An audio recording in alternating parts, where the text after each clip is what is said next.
Good morning, everyone. Can I ask you, dear colleagues, to take your seats?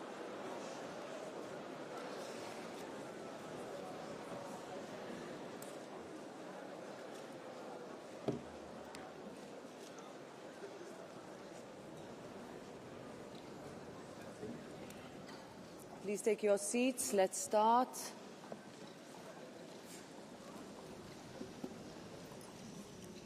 I am pleased to welcome the President of the European Commission, Ursula von der Leyen, to the European Parliament for the annual State of the European Union address. Thank you, dear Ursula, for being with us today and for your engagement with this House.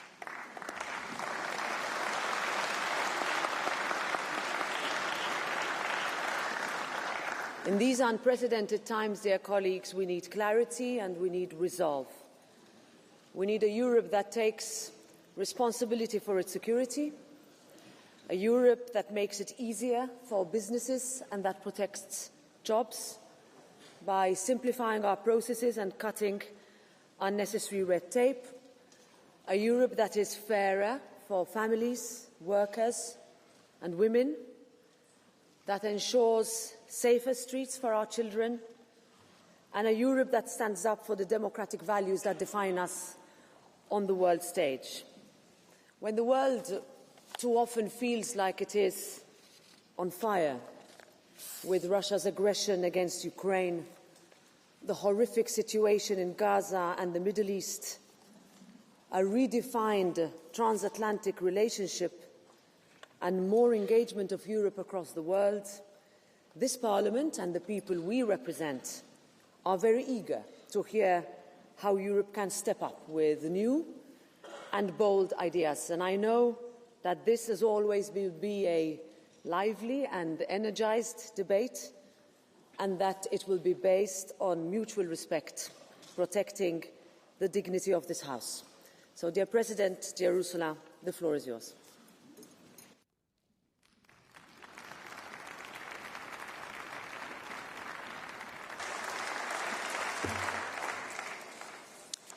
Thank you very much, President Metsola, Minister, honourable members.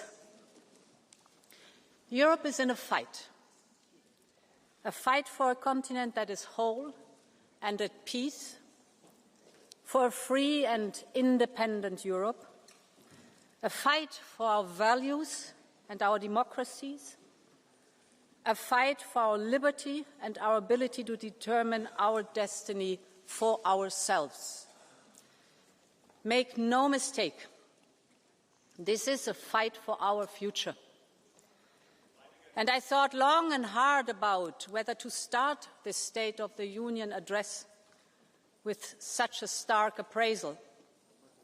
After all, us Europeans are not used to or comfortable with talking in such terms, because our union is fundamentally a peace project. But the truth is that the world of today is unforgiving, and we cannot varnish over the difficulties that Europeans feel every day. They can feel the ground shift beneath them. They can feel things getting harder, just as they are working harder. They can feel the impact of the global crisis, of the higher cost of living. They feel the speed of change affecting their lives and their careers. And they worry about the endless spiral of events they see on the news, from the devastating scenes in Gaza to the relentless Russian barrage on Ukraine. We simply cannot wait for this storm to pass. This summer showed us that there is simply no room or no time for nostalgia. Battle lines for a new world order based on power are being drawn right now. So yes, Europe must fight for its place in the world, in which many major powers are either ambivalent or openly hostile to Europe, a world of imperial ambitions and imperial wars, a world in which dependencies are ruthlessly weaponized, And it is for all these reasons that a new Europe must emerge.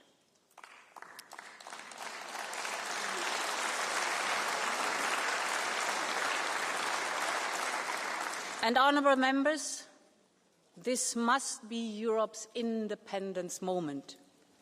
I believe this is our Union's mission, to be able to take care of our own defence and security, to take control over the technologies and energies that will fuel our own economies, to decide what kind of society and democracy we want to live in, to be open to the world and choose partnerships with allies, old and new. Ultimately, it is about having the freedom and the power to determine our own destiny. And we know we can do it, because together we have shown what is possible when we have the same ambition, unity and urgency. I must say I've lost count of the number of times that I was told that Europe could not do this and could not do that, in the pandemic, on the recovery plan, on defence, on supporting Ukraine, on energy security, and the list goes on. Every time, Europe stood united and made it. And we need to do the same now. So, honourable members, the central question for us today is a simple one. Does Europe have the stomach to fight? Do we have the unity and the sense of urgency, the political will and the political skill to compromise? Or do we just want to fight between ourselves, be paralysed by our divisions? That is what all of us have to answer. Every member state, every member of this House, every commissioner, all of us. And in my eyes, the choice is very clear. So my pitch today is a pitch for unity. Unity between member states. Unity between European institutions. Unity between the pro-European democratic forces of this House.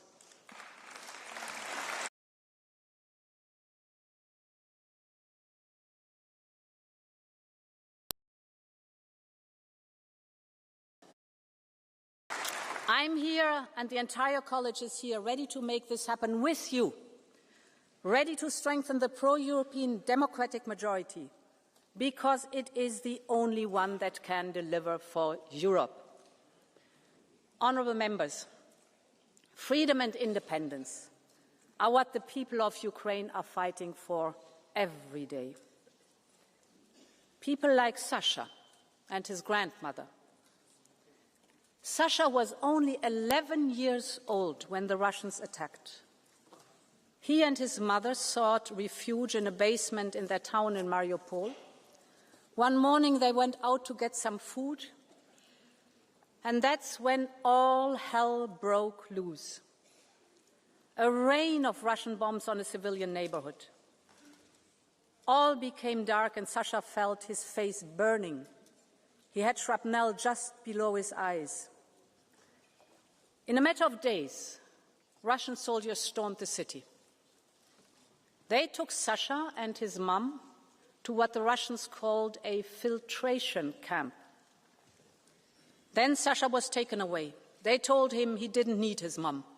He would go to Russia and have another Russian mother, a Russian passport, a Russian name. They sent him to occupied Donetsk. But Sasha did not give up. On a stop on the way, he asked to borrow a stranger's phone. And he called his grandma, Ludmila, who was living in free Ukraine. Baba, just take me home. She didn't hesitate a second. Her friends told her she was crazy to go, but Ludmila moved mountains to get to him. And with the help of the Ukrainian government, she traveled to Poland, to Lithuania, to Latvia, Russia, and finally into occupied Ukraine. She got Sasha back, and through the same long journey brought him to safety. but their hearts are still broken. Every single day they keep fighting to find Sasha's mom, stuck somewhere by Russia's brutal war. I would like to thank Sasha and Lyudmila for allowing me to share their story.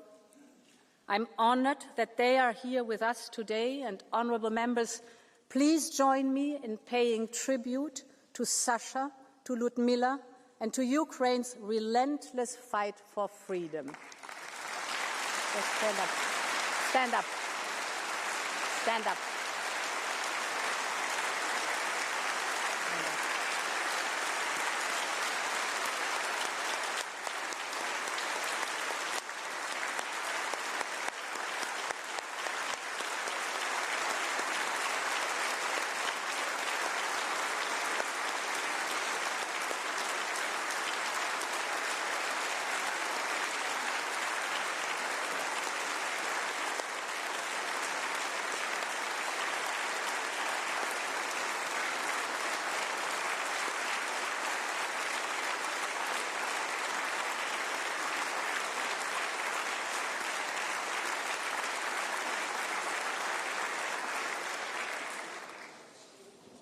Sadly, Sasha's story is far from unique.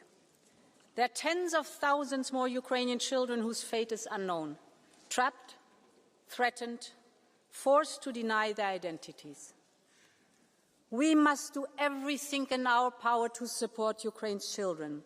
And that is why I can announce that, together with Ukraine and other partners, I will host a summit of the International Coalition for the Return of Ukrainian Children. Every abducted child must be returned.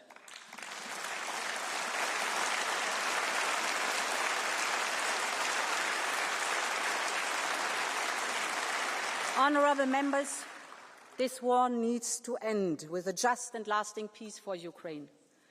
Because Ukraine's freedom is Europe's freedom. The images in Alaska were not easy to digest. But just a few days later, European leaders came to Washington to support President Zelensky and secure commitments. Real progress has been made since then. Just last week, 26 countries in the coalition of the willing said they were ready to be part of a reassurance force in Ukraine or participate financially in the context of a ceasefire. We will continue to support all diplomatic efforts to end this war. But we have all seen what Russia means by diplomacy. Putin refuses to meet President Zelensky. Last week, Russia launched the largest number of drones and ballistic missiles in a single attack.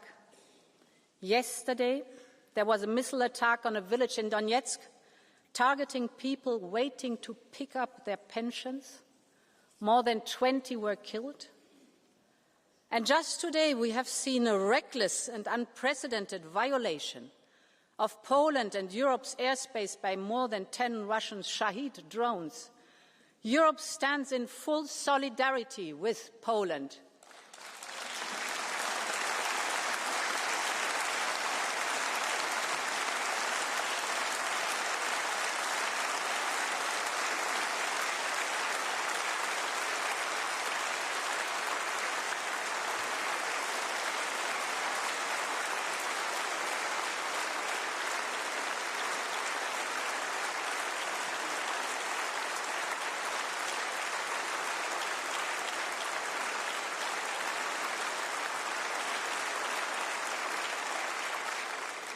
Putin's message is clear, and our response must be clear too. We need more pressure on Russia to come to the negotiation table. We need more sanctions. We are now working on the 19th package in coordination with partners. We're particularly looking at phasing out Russian fossil fuels faster. We're looking at the shadow fleet and at third countries. And at the same time, we need more support for Ukraine. No one has contributed as much as Europe. Close to 170 billion euros of military and financial aid so far, and more will be needed. And it should not only be European taxpayers who bear the brunt of this. This is Russia's war, and it is Russia that should pay.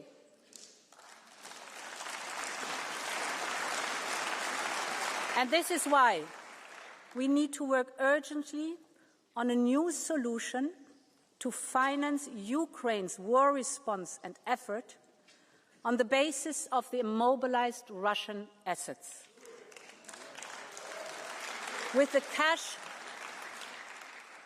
cash balances associated to these Russian assets, we can provide Ukraine with a reparations loan. The assets themselves will not be touched, and the risk will have to be carried collectively.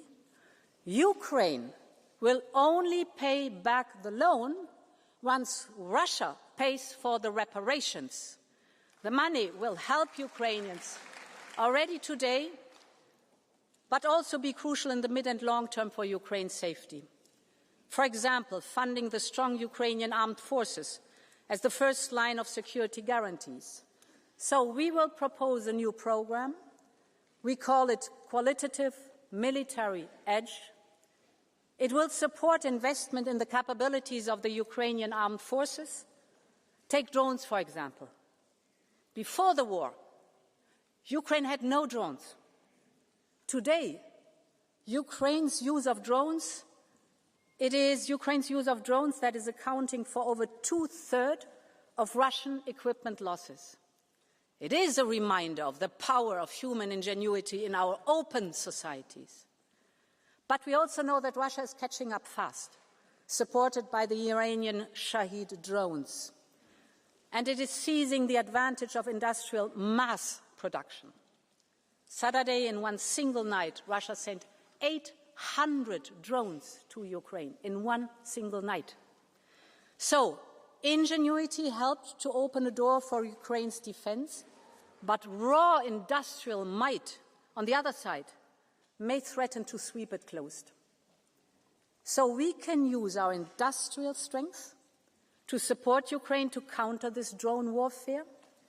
We can help transform Ukrainian ingenuity into battlefield advantage and into joint industrialization. And this is why I can also announce that Europe will front-load 6 billion euros from the ERA loan and enter into a drone alliance with Ukraine. Ukraine has the ingenuity. What it needs now is scale. And together we can provide it so that Ukraine keeps its edge and Europe strengthens its own.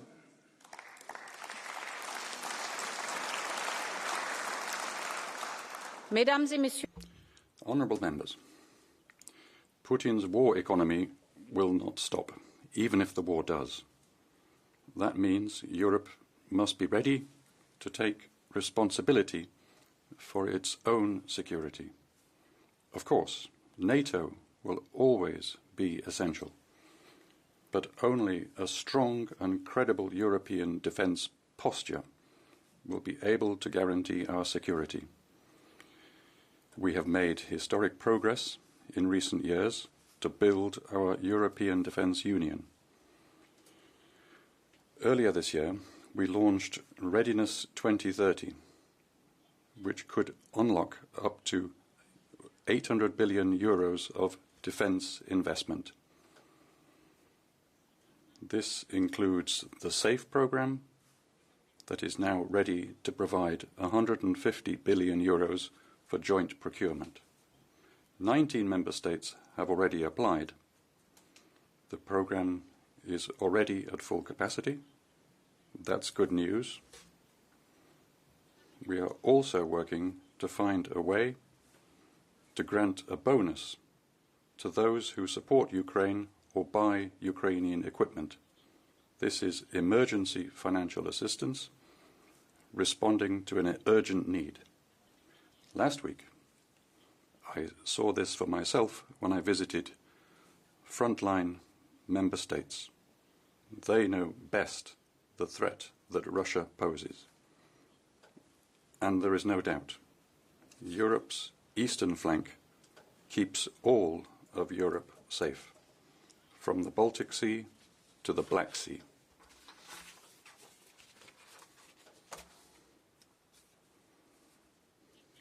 This is why we must invest in supporting it through an Eastern Flank Watch. This means giving Europe independent strategic capabilities. We must invest in real-time space surveillance so that no movement of forces goes unseen. We must heed the call of our Baltic friends and build a drone wall. This is not an abstract ambition. It is the bedrock of credible defence. A European capability developed together, deployed together and sustained together that can respond in real time. One that leaves no ambiguity as to our intentions. Europe will defend every inch of its territory, ladies and gentlemen.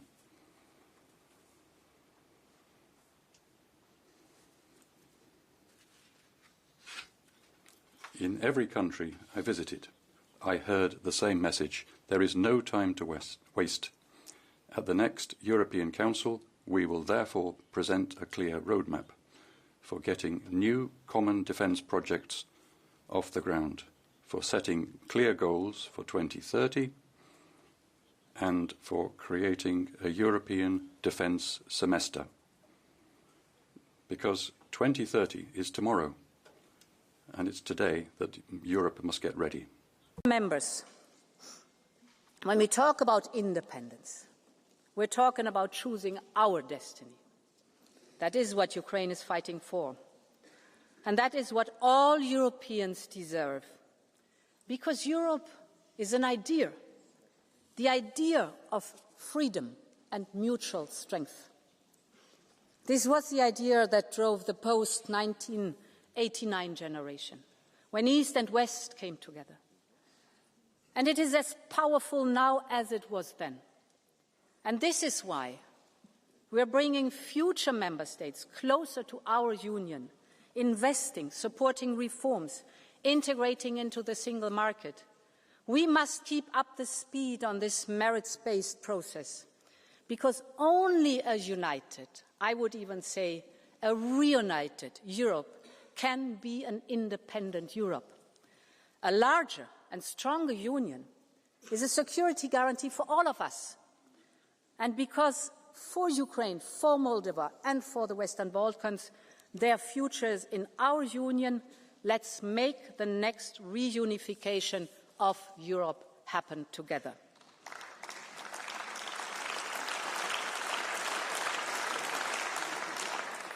Honourable members, what is happening in Gaza has shaken the conscience of the world. People killed while begging for food. Mothers holding lifeless babies. These images are simply catastrophic. So I want to start with a very clear message. Man-made famine can never be a weapon of war. For the sake of the children, for the sake of humanity, this must stop.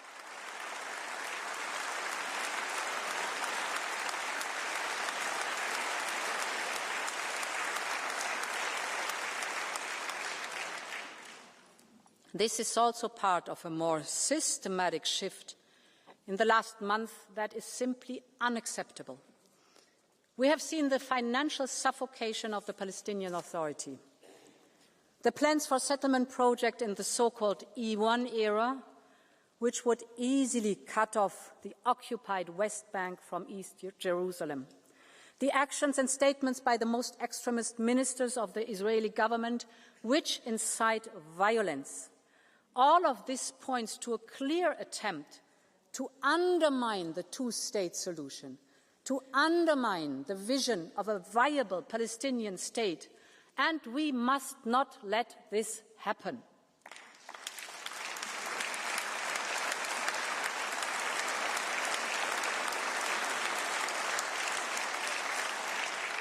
And, honourable member, it truly pains me to say these words, and I know that for many citizens, Europe's inability to agree on a common way forward is equally painful.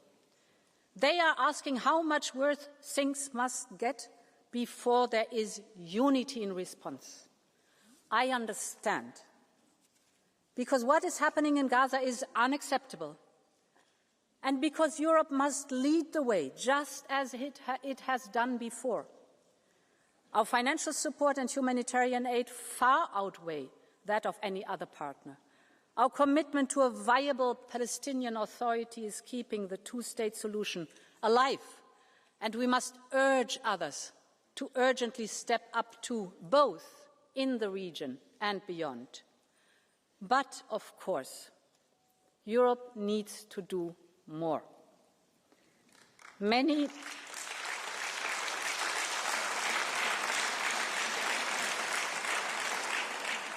member states have moved ahead on their own. On our side, we proposed to suspend parts of our Horizon funding, but this is stuck without a majority. We must overcome this. We cannot afford to be paralyzed.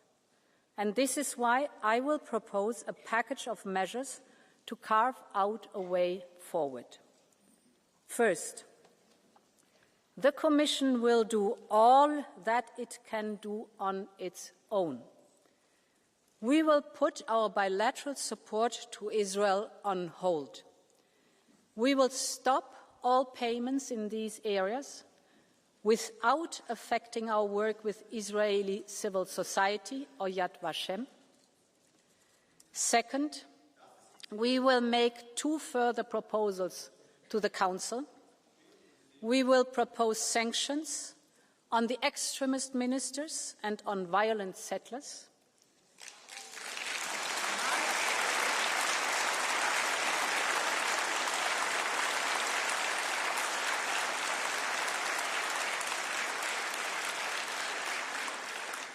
And we will also propose a partial suspension of the association agreement on trade-related matters.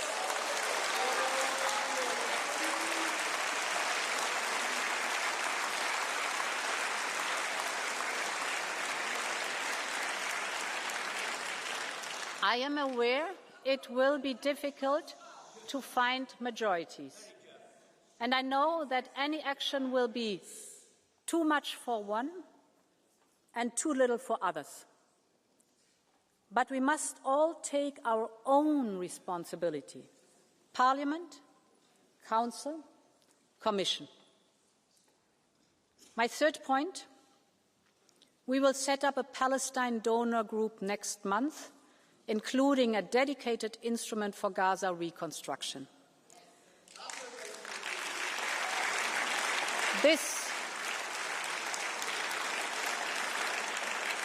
This will be an international effort with regional partners, and it will build on the momentum of the New York conference organised by France and Saudi Arabia.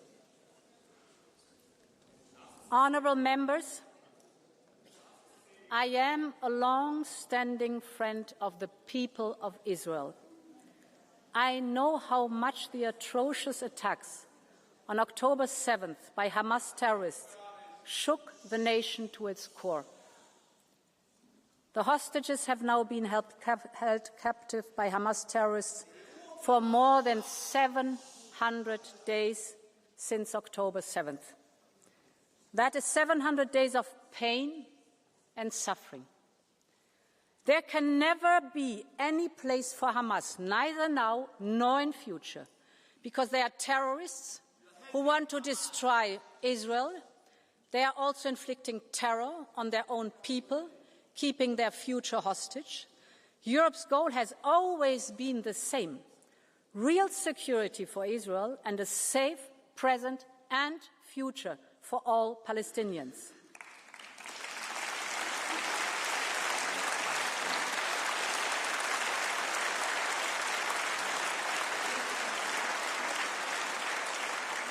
And that means that hostages must be released, that there should be unrestrained access to all humanitarian aid, and that there must be an immediate ceasefire.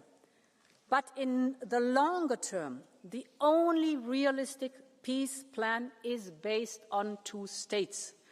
living side by side in peace and security, with a secure Israel, a viable Palestinian Authority, and the scourge of Hamas removed.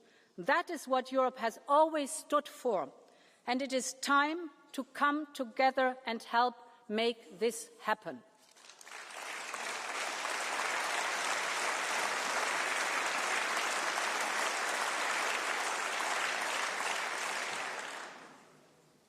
Honourable members, the transition is now hard.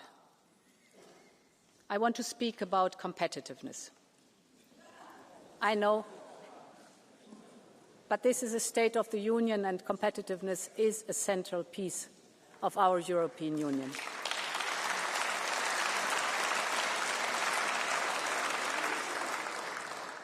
Europe's independence will depend on its ability to compete in today's turbulent times.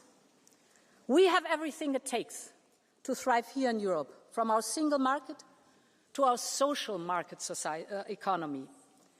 But we know the economic and geopolitical headwinds are strong, and I just talked about it. And we have seen how dependency can be used against us. And this is why we will massively invest in digital and clean tech. With more to come in our future competitiveness fund and a doubled horizon, our research and innovation programme, and we are tackling the key bottlenecks identified by the Draghi report. That's from energy to capital, from investment to simplification. We have held strategic dialogues with key industries: cars, chemicals, steel, pharmaceuticals, defence, agriculture. In each sector, the message is the same. To protect jobs, we need to make business in Europe easier.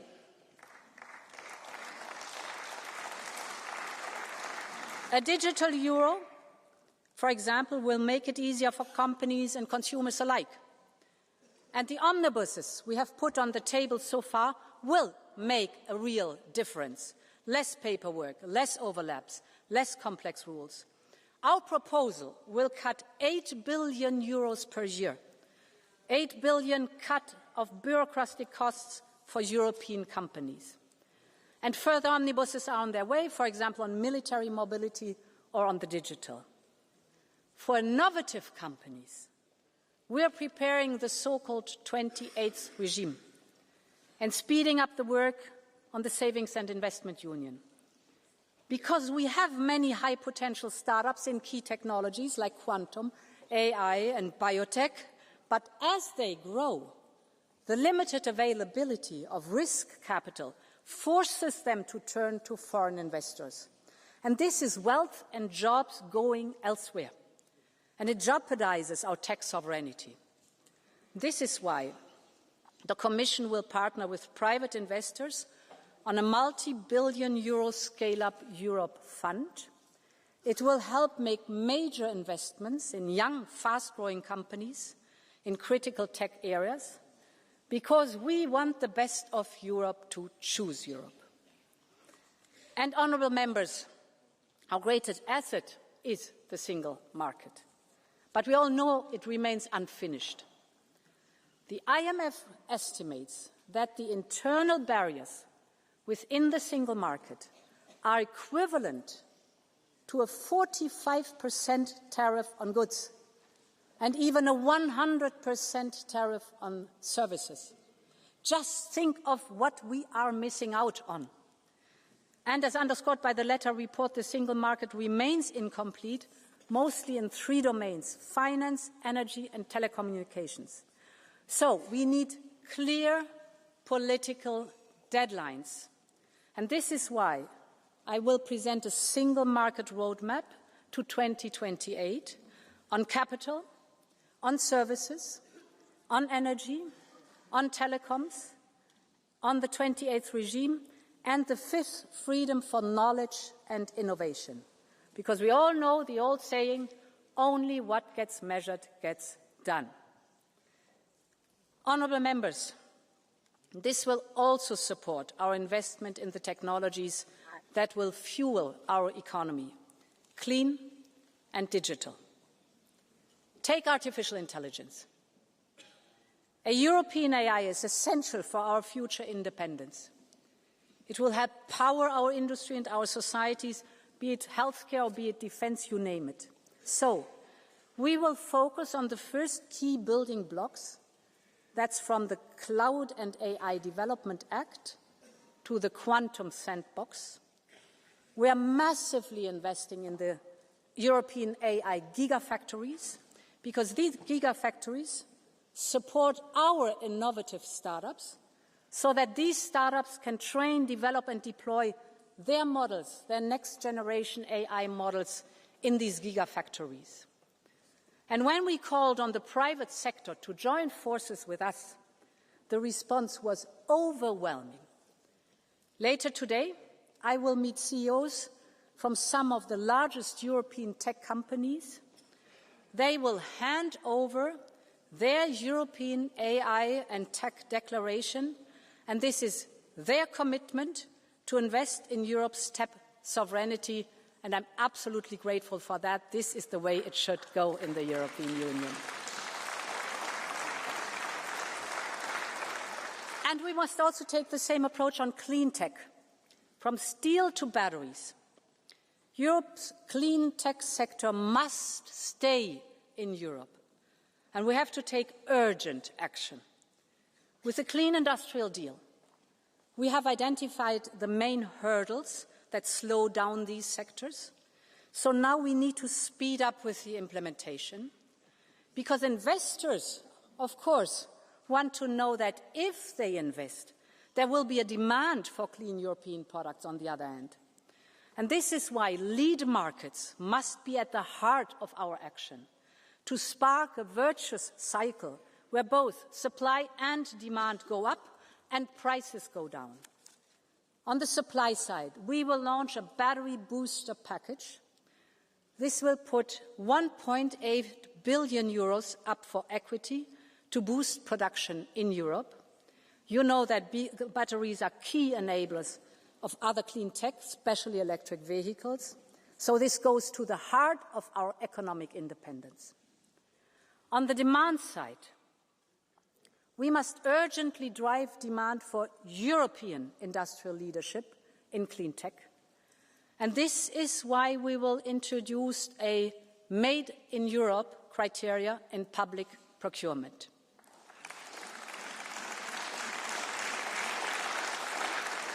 And when we invest in Global Gateway, for example, we set strong incentives for partners to buy European. I'm convinced the future of clean tech will continue to be made in Europe. But for that, we also need to make sure that our industry has the materials here in Europe. And the only answer here is creating a truly circular economy. So, we must move fast on the Circular Economy Act and move ahead in those sectors that are ready. And finally, we need to keep the speed. So the Commission will propose an Industrial Accelerator Act for the key strategic sectors and technologies. In sum, when it comes to digital and clean tech, we have to be faster, smarter, and we have to be more European.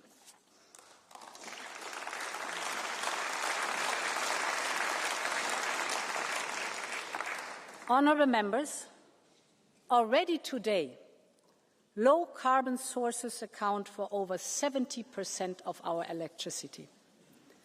We are global leaders in clean tech patents, better than the United States, racing with China. When it comes to venture capital for clean tech, we are catching up with the United States and way ahead of China. We're firmly on track to achieve our 2030 targets to cut emissions by at least 55%. This is the power of the European Green Deal, and we must stay the course on our climate and environmental goals. This is a must, honourable members.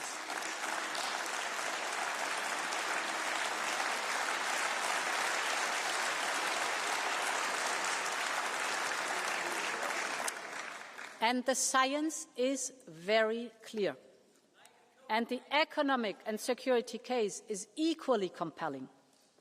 In fact, This transformation is central to our push for independence because it reduces our energy dependency, because circular production limits our strategic dependencies, and because it creates front-runner industries that can export the solutions to others.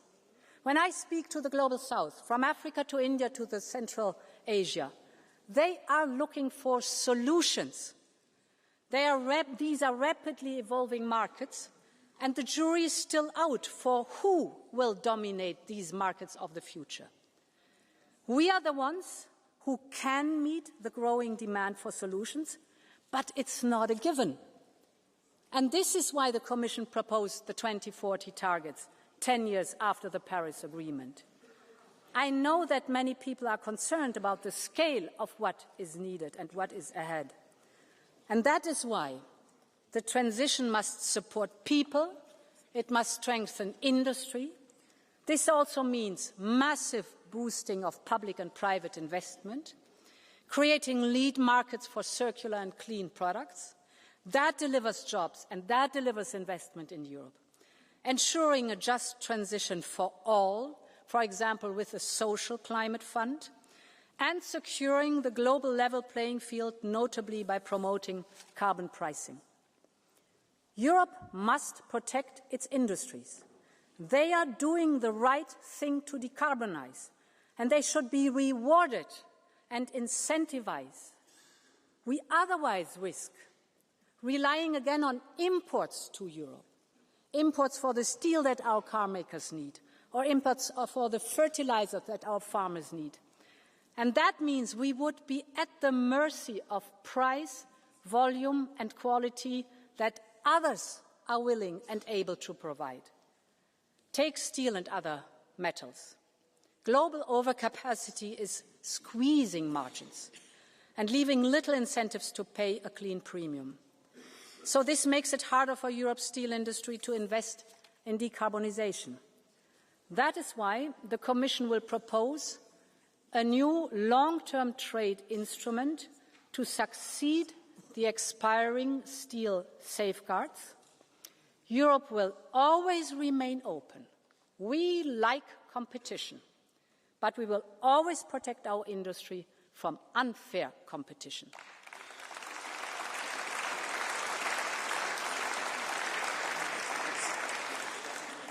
Honourable members, when we talk about competitiveness, we talk about jobs. We're talking about people and their livelihood. So the bottom line is that workers must be empowered if we are to have a competitive economy.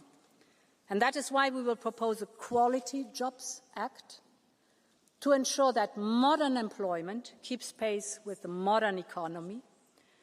And this is important because we know how hard times have been for so many families, how costs have rocketed up, how people are making sacrifices to make ends meet. This is a matter of basic social justice. This is why we urgently need an ambitious European anti-poverty strategy. We will lay out our plan to help eradicate poverty by 2050, backed by a strong child guarantee to shield our children from poverty.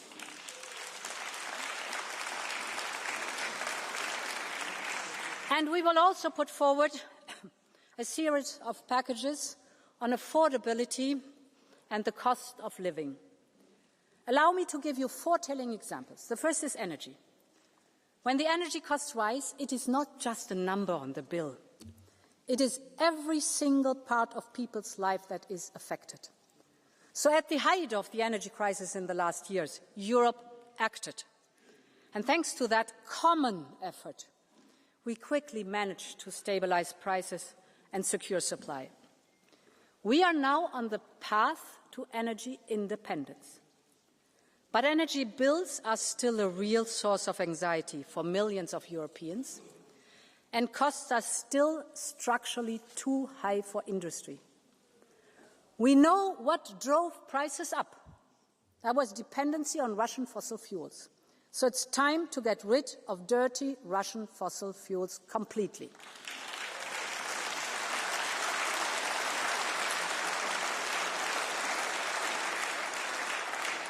And we know what brings prices down, and that is clean, homegrown energy. We need to generate more homegrown renewables with nuclear as a base load, but we also need to urgently modernize and invest in our infrastructure and our interconnectors. This is why we will propose a new grids package to strengthen our grid infrastructure and speed up permitting. And to go with that, I'm presenting today a new initiative called Energy Highways. We have identified 8 critical bottlenecks in our energy infrastructure that goes from the Øresund Strait to the Sicilian Canal. We will now work to remove these bottlenecks one by one. We will bring governments and utilities together to address all outstanding issues, because Europeans need affordable energy right now. And honourable members, a home is not just 4 walls and a roof. It is safety. It is warmth. It's a place for family and friends. It is belonging. But for too many Europeans today, home has become a source of anxiety. It can mean debts and uncertainty. The numbers tell a painful truth. House prices are up by more than 20% since 2015. Building permits down by over 20% in 5 years. This is more than a housing crisis. This is a social crisis. It tears Europe's social fabric. It weakens our cohesion, and it also threatens our competitiveness. Nurses, teachers and firemen cannot afford to live where they serve. Students drop out because they cannot pay the rent. Young people delay starting families. This is why still this year, after receiving your input, we will present the first ever European affordable housing plan to make housing more affordable, more sustainable and of better quality. It will be a European effort anchored in local realities. We need a radical overhaul of the way we tackle this issue. We need to revise our state aid rules to enable housing support measures. We need to make it much easier to build new houses and student residences. And we will also propose a legal initiative on short-term rentals to tackle the remaining issues. So we need all of society, all lawmakers, all stakeholders to come together. And in this spirit, we will convene the first European Housing Summit to ensure it is at the top of our agenda. Honourable Member, housing is a dignity. It is about fairness. It is about Europe's future. 8 years ago, the European Pillar of Social Rights made housing a social right in Europe. So it's time to turn this promise now into reality. The third example I would like to highlight is cars. Cars are the pillar of our economy and industry. They are our European pride. Millions of jobs depend on it. Earlier this year, we gave the sector more flexibility to reach their 2025 targets. This is working. And with respect for technology neutrality, we are now preparing the 2035 review. Millions of Europeans want to buy affordable European cars. So we should invest in small, affordable cars, both for the European market, but also to meet the surge that we see in the global demand. And this is why we will propose to work with industry on a new, small, affordable car initiative. I believe Europe should have its own e-car. E for environmental, clean, efficient and lightweight. E for economical, affordable for people. E for European, built here in Europe with European supply chains, because we cannot let China and others conquer this market. No matter what, we all know the future will be electric, and Europe will be a part of it. The future of cars and the cars of the future must be made here in Europe.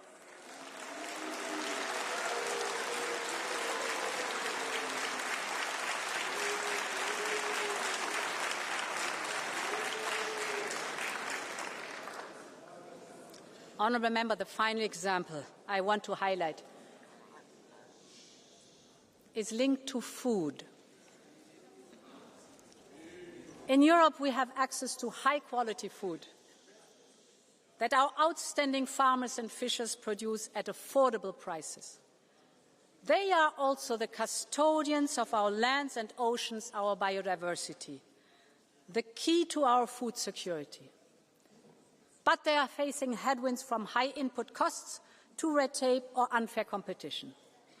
We're acting on all those fronts. We have simplified the CAP, less paperwork, more trust. We have ring-fenced income support in the next MFF and made sure that funding can be topped up by national and regional envelopes. But our farmers need fair competition and a level playing field. This is essential. And this is why we have robust safeguards in our trade deal with Mercosur, backed up by funding if compensation is needed. We also need to strengthen the position of farmers in the food chain. For too long, their hard work has not paid off as it should. Farmers have a right to a fair price for their food and a fair profit for their families. We will therefore review the implementation of our unfair trading practices legislation and take action wherever it is needed. And I can announce today that we will boost our promotion budget to launch a new Buy European Food campaign, because we can proudly say that our European food is the best in the world.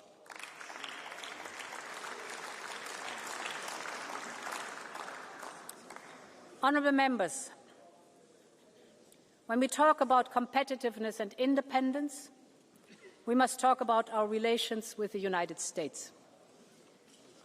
I've heard many things about the deal agreed in summer. I understand the initial reactions, so allow me to be as clear as I can. Our trading relationship with the United States is our most important. We export over 500 billion euros worth of goods every year. Millions of jobs depend on it. And as President of the Commission, I will never gamble with people's jobs and livelihoods.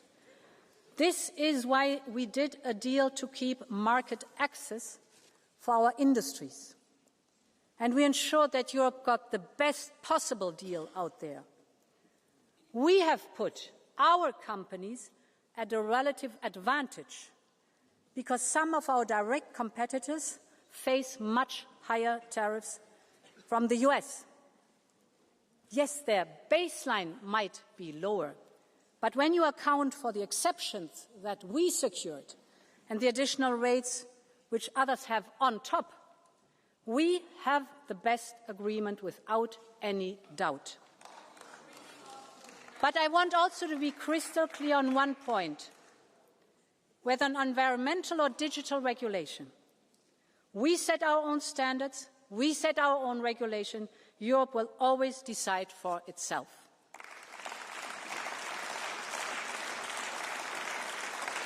And honourable members, I do not believe in tariffs. Tariffs are taxes. But the deal provides crucial stability in our relations with the United States at a time of grave global insecurity. Think of the repercussions of a full-fledged trade war with the United States. Picture the chaos, and then put that image next to the one from China just last week. China flanked by the leaders from Russia and North Korea. Putin gloating about how Russia-China relations are at an unprecedented high. None of this is a great surprise, but it reflects the changing landscape, and it creates two imperatives for Europe's independence push and its place in the world. The first is that we need to double down on diversification and on partnerships. 80% of our trade is with countries other than the United States. So we need to capitalize now on these new opportunities.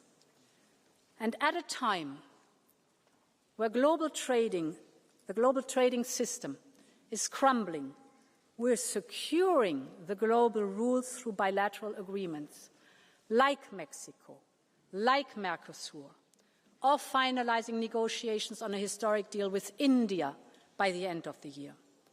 We will also build a coalition of like-minded countries to reform the global trading system, like with the CPTPP countries, because trade allows us to strengthen our supply chains, open our markets, reduce dependencies. Ultimately, it is about enhancing our economic security. The world wants to choose Europe, and we need to do business with the world. My second imperative is for Europe to step up where others have stepped away. Take research. Science has no passport, no gender, no ethnicity, and no political color. It is one of the most valuable global goods. And this is why the Commission announced the Choose Europe package of €500 million to attract and retain the best scientists and researchers. And Europe must also take the lead on global health. We are on the brink, if not even at the start, of another global health crisis. And as a medical doctor by training, I'm appalled by the disinformation that threatens global progress on everything from measles to polio.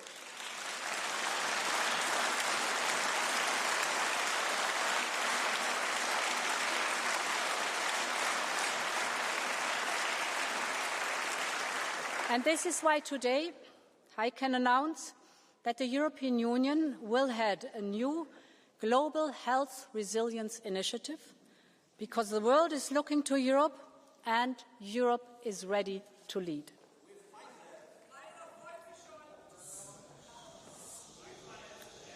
Honourable members, Europe's independence is about protecting our freedoms. And this is very important, because these freedoms, this shouting side of the House should listen very carefully.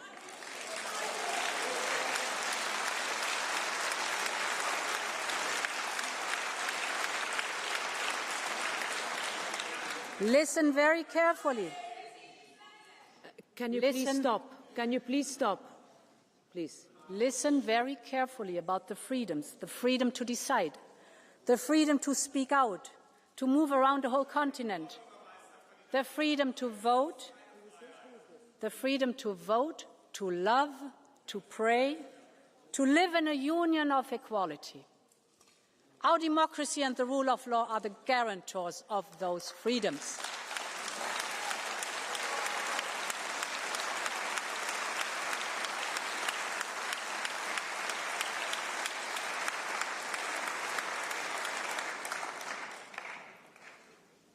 This is why we have done so much to strengthen our tools and step up enforcement.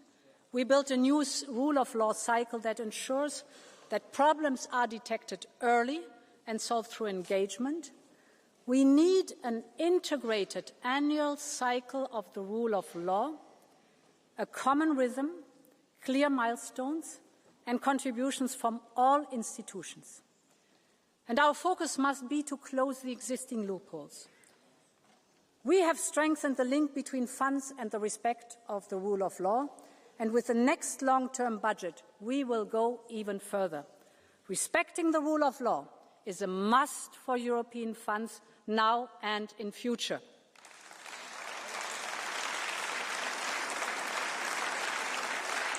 And honourable members, the rise in information manipulation and disinformation, as we hear, is dividing our societies. It is not only eroding trust in the truth, but also in democracy itself. This is why we urgently need the European Democracy Shield. We need more capacity to monitor and detect information manipulation and disinformation. So we will set up a new European Centre for Democratic Resilience. This will bring together the expertise and capacity of member states and neighbouring countries. You obviously are fearing this new centre.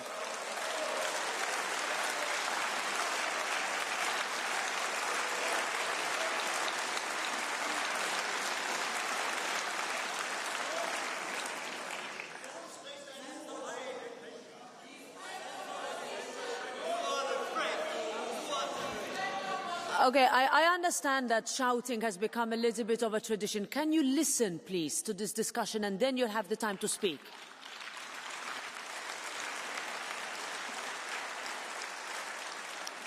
In some communities across Europe, traditional media are struggling. In many rural areas, the days of going out for local paper is a nostalgic memory. This has created many news deserts where disinformation thrives, and this is so dangerous for our democracy, because informed citizens who can trust what they read and hear are essential to keep those in power accountable. And when independent media is dismantled or neutralized, our ability to monitor corruption and preserve democracy is severely weakened. This is why the first step Listen careful. This is why the first step in an autocrat's playbook is always to capture independent media, because this enables backsliding and corruption to happen in the dark. So we need to do more to protect our media and our independent press. And this is why we will launch a new media resilience programme. And this media resilience programme will support independent journalism and media literacy, but we also need to invest to address some of the root causes of this threat. This is why in the next budget we have proposed to significantly boost funding for media. We also need to enable private equity. We will therefore use our tools to support independent and local media. A free press is the backbone of any democracy, and we will support Europe's press to remain free despite your shouting.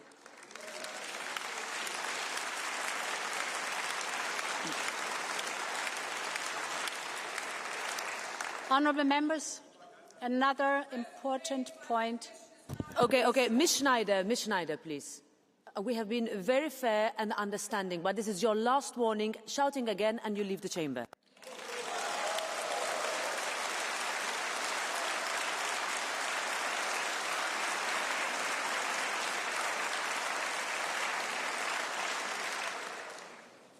Let's have a look at social media. It has many, many benefits for connecting people. But I would like to raise one very specific topic. And this is the effects of giving our children unfettered access to social media. As a mother of 7 and a grandmother of 4, I feel the anxiety of parents who are doing their best to keep their children safe. These parents worry that when their children pick up a phone, they could be exposed to the wide-ranging dangers simply with a scroll. Online bullying, adult content, promoting self-harm, and algorithms that prey on children's vulnerabilities with the explicit purpose of creating addictions. Too often, mums and dads feel powerless and helpless, that they are drowning against the tsunami of big tech flooding their family homes. I strongly believe that parents, not algorithms, should be raising our children.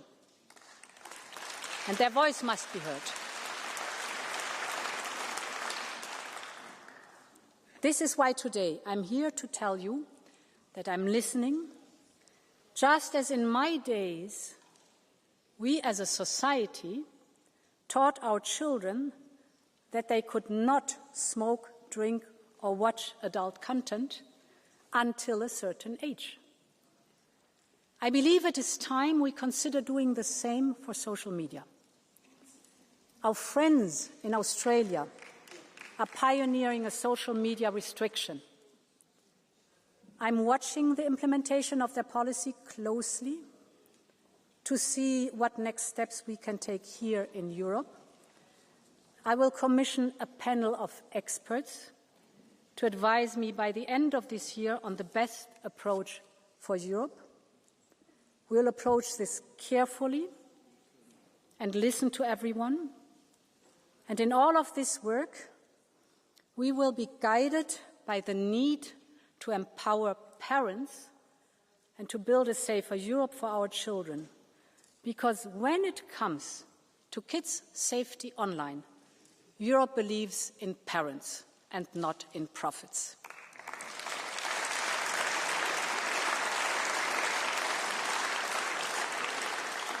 Meine Damen und Honourable members, our most important task is to protect our democracy.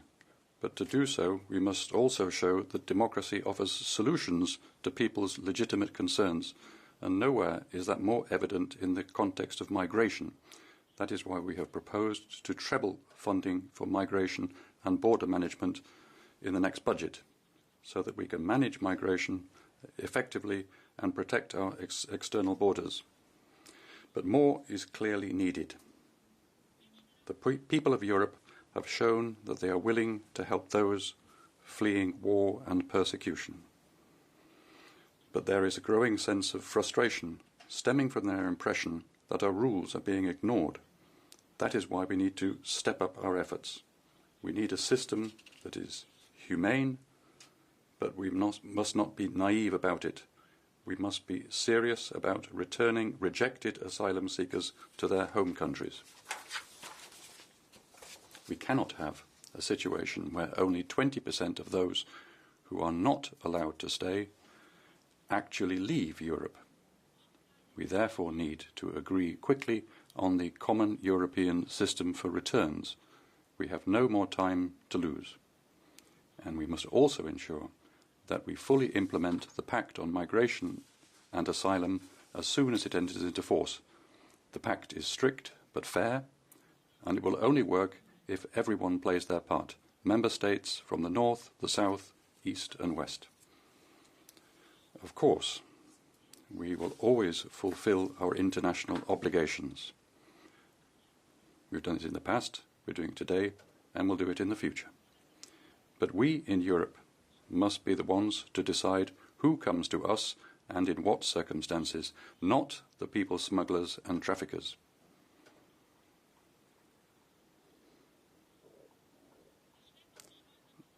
The smugglers and traffickers are making millions and millions with their cynical, false and fatal promises. That is why we must break their business model. It is true that the numbers are falling, but too many people are still trying to cross the border illegally and dying on the way. We must work together with social media platforms to put an end to the online organisation and advertising of smuggling operations. We must work more closely with airlines, especially on problematic routes, such as those to Belarus. And it is only by going after the money that we will be able to track down the criminal networks and cut off their sources of funding. And we need a new system of sanctions specifically targeted at people smugglers and traffickers, to freeze their assets, to restrict their ability to move around, to cut off their profits. People smuggling is a horrible, criminal business, and no smuggler or trafficker should be allowed to get away with it in Europe.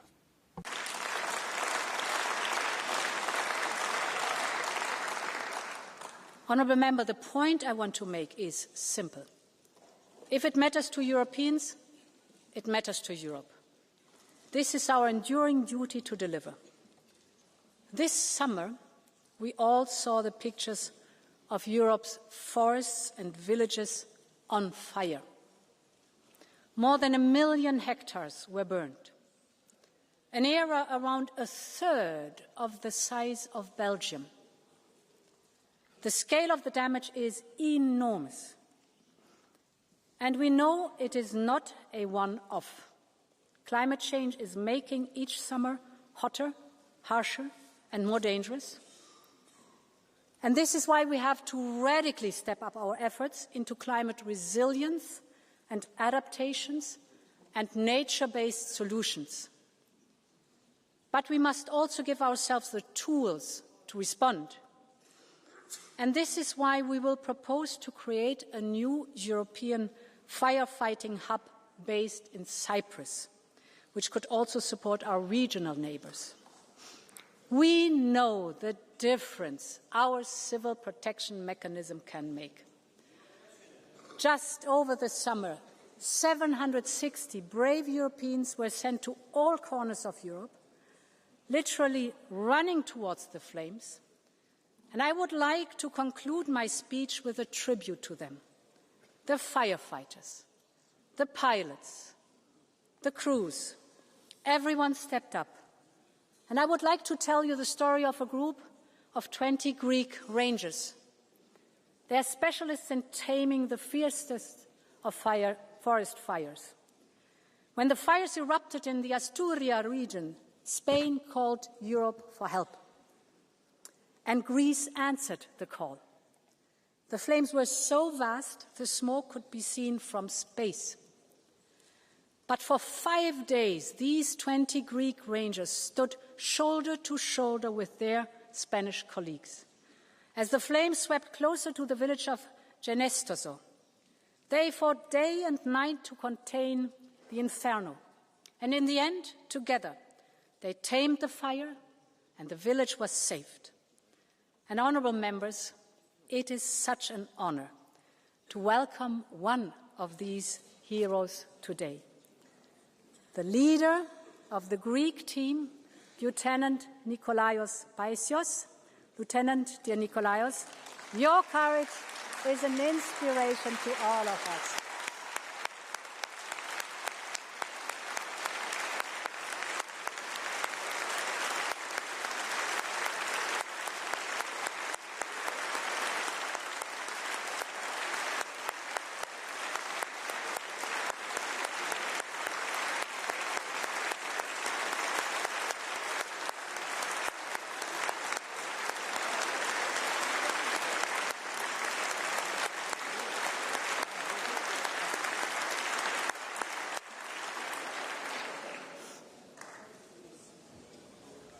Honourable members, this is Europe as one community.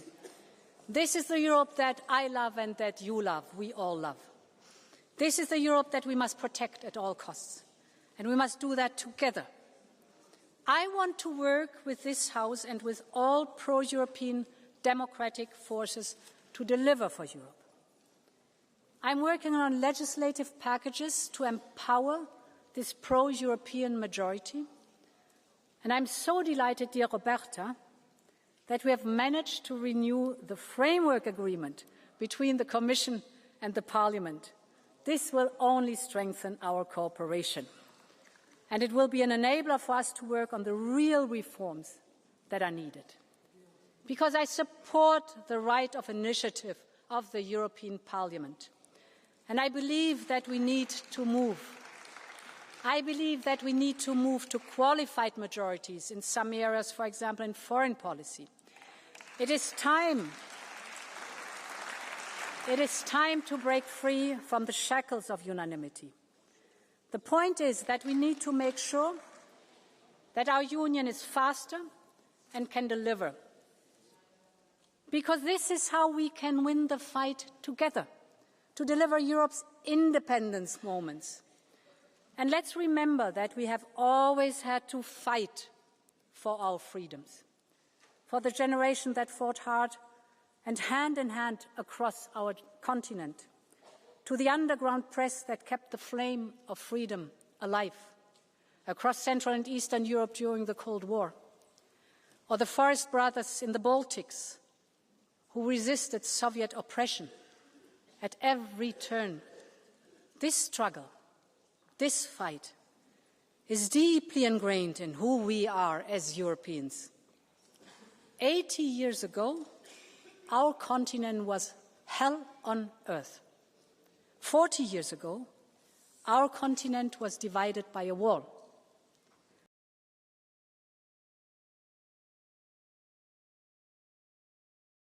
Future, to make itself whole and to make the whole strong. And that is what I will strive for every single day with you, honourable members. Long live Europe. Thank you so much.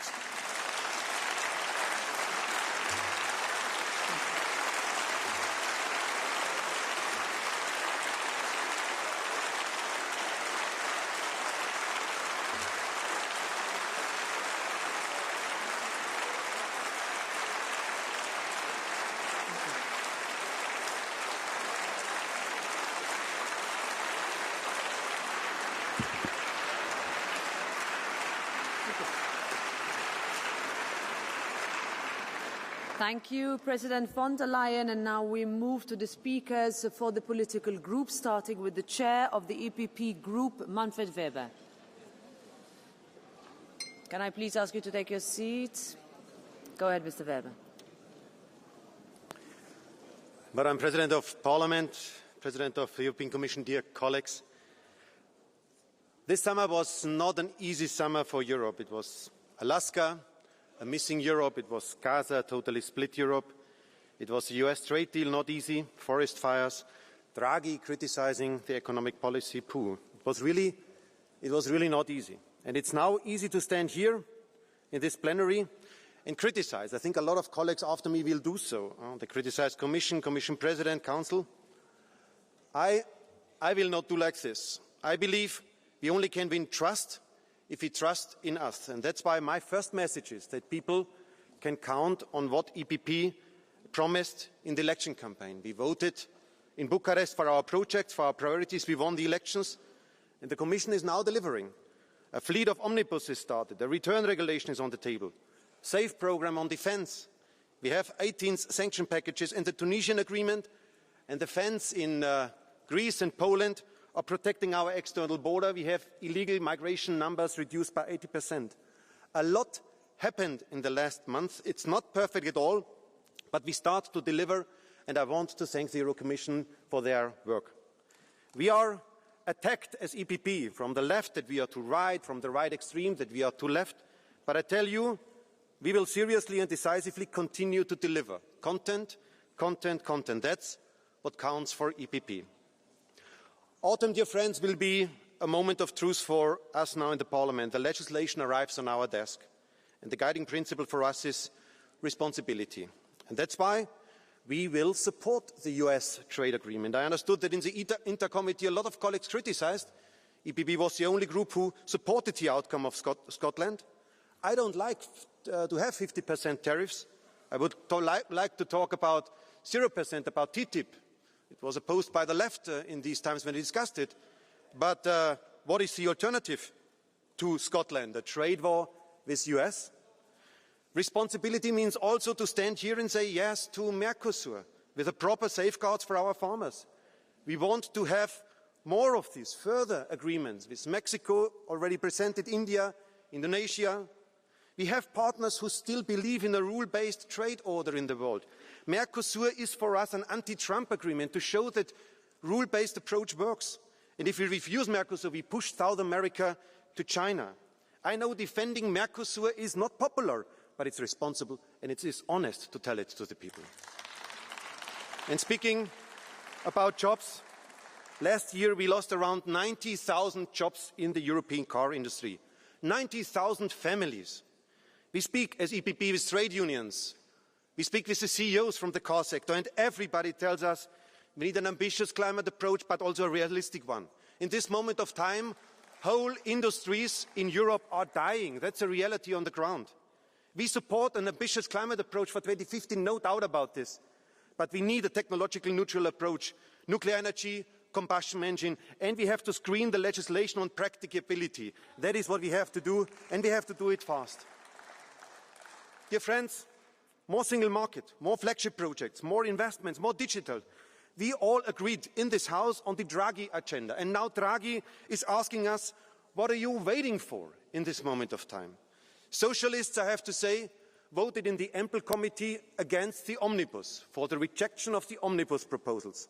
And I listened that also, Irache, you said publicly that socialists take the US trade agreement into question.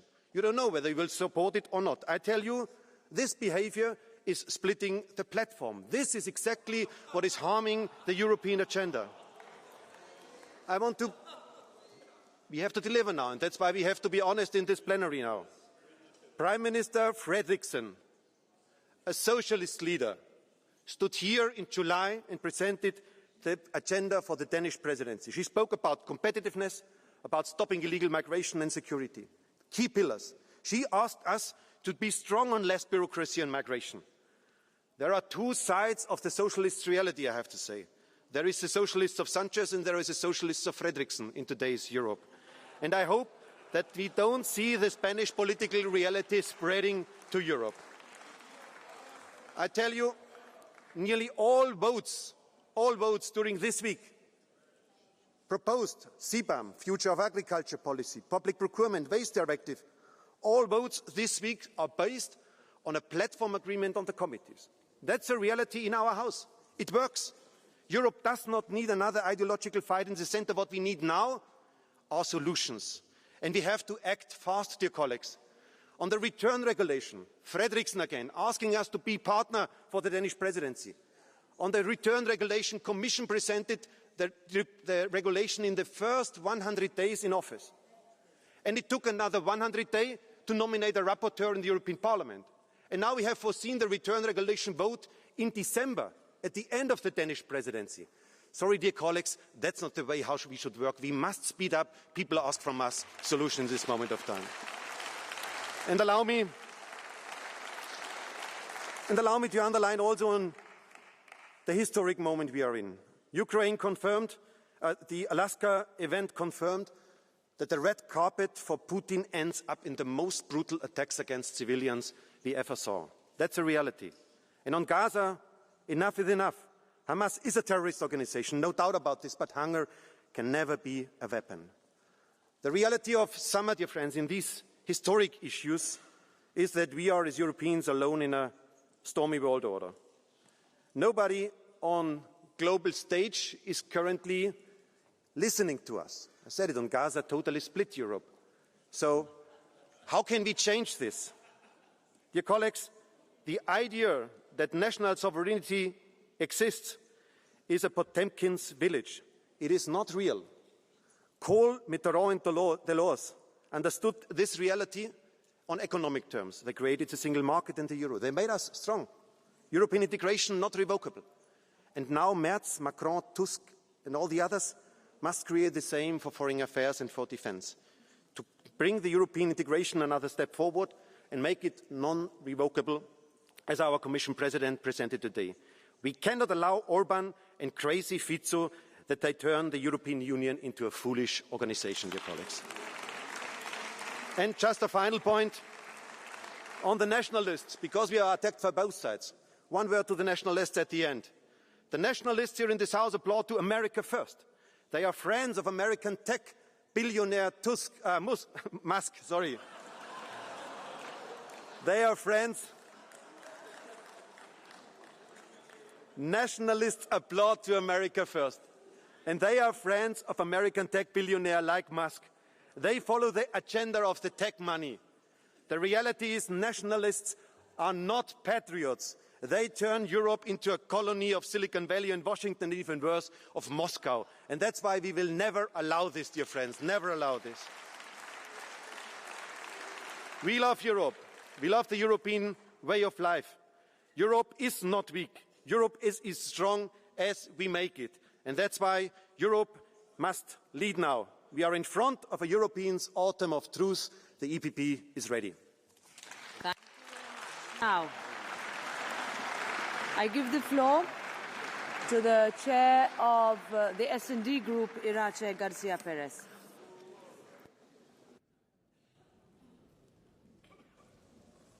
Gracias, Presidenta. Thank you, Madam President. President von der Leyen. President von der Leyen, sorry, terribly sorry, but here it has been made very clear who your main enemy is, Mr. Weber and the European People's Party. You did your best.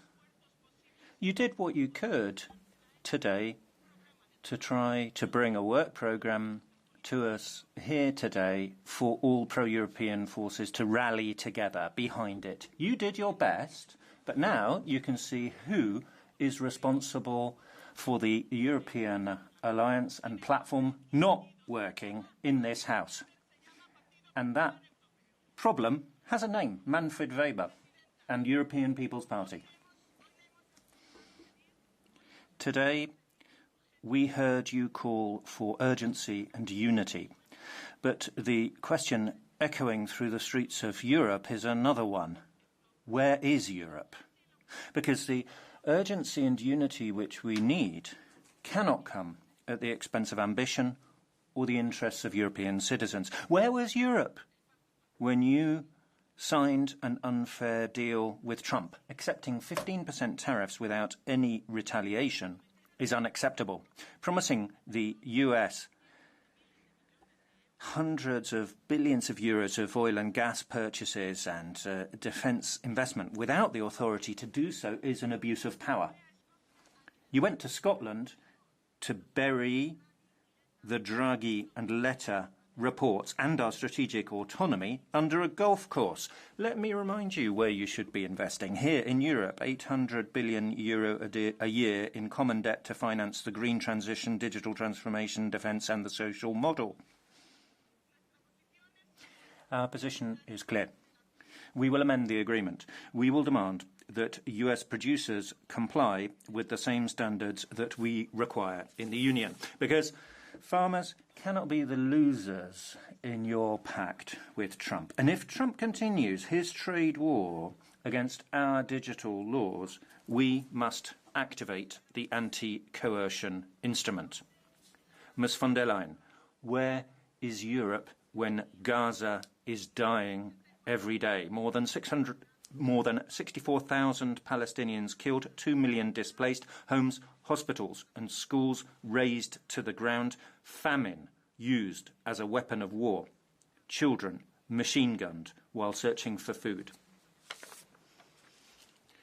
I would have liked to invite Ignaz Bayath here today, a Palestinian child, or one of the families of a Palestinian journalist who has been killed, and those of children killed looking for food, because behind every individual story, Salma, Rahim, Mohammed, the list goes on. There are thousands and thousands of children whose voices we'll never hear again. They died in a massacre perpetrated by the Israeli government. We have waited too long. We heard your proposals. We heard your presentation of proposals that we should withdraw from the agreement. We call for a complete break with the agreement. We welcome those steps, but they come too late. So many lives have been lost. We have to keep up the work. Trump and Netanyahu were talking about building a tourist resort. We need our own alternative, a Gaza facility, because if Gaza dies, the soul of Europe dies with Gaza. Stop the genocide in Gaza. Where was Europe? You made announcements about Ukraine. You talked about what you will do in relation to Russia. What about the €200 billion in frozen Russian assets for reconstruction in Ukraine? Where was Europe in the fight against climate change this summer when part of Europe burned? Let us strengthen our commitment to climate neutrality. Mr. Weber, how are we going to have industry, companies, entrepreneurs on a territory which is being devastated by the results of climate change? We need a European affordable housing plan, paid internships for young people, a package of quality jobs and achievements for women. All these challenges require a budget to match. Ms von der Leyen, Mr Weber, to conclude. Responsibility does not mean jettisoning our values and interests. Responsibility means not making deals with the far right, not seeking allies in the far right, with those who want to destroy Europe. Social democracy has always been and will always be at the heart of a European project, with responsibility and without in any way abdicating responsibilities to take decisions. Peace over war, justice over genocide, climate action over denial, democracy over autocracy, equality over discrimination. That is the Europe our citizens deserve, and that is the Europe we will never give up. Thank you.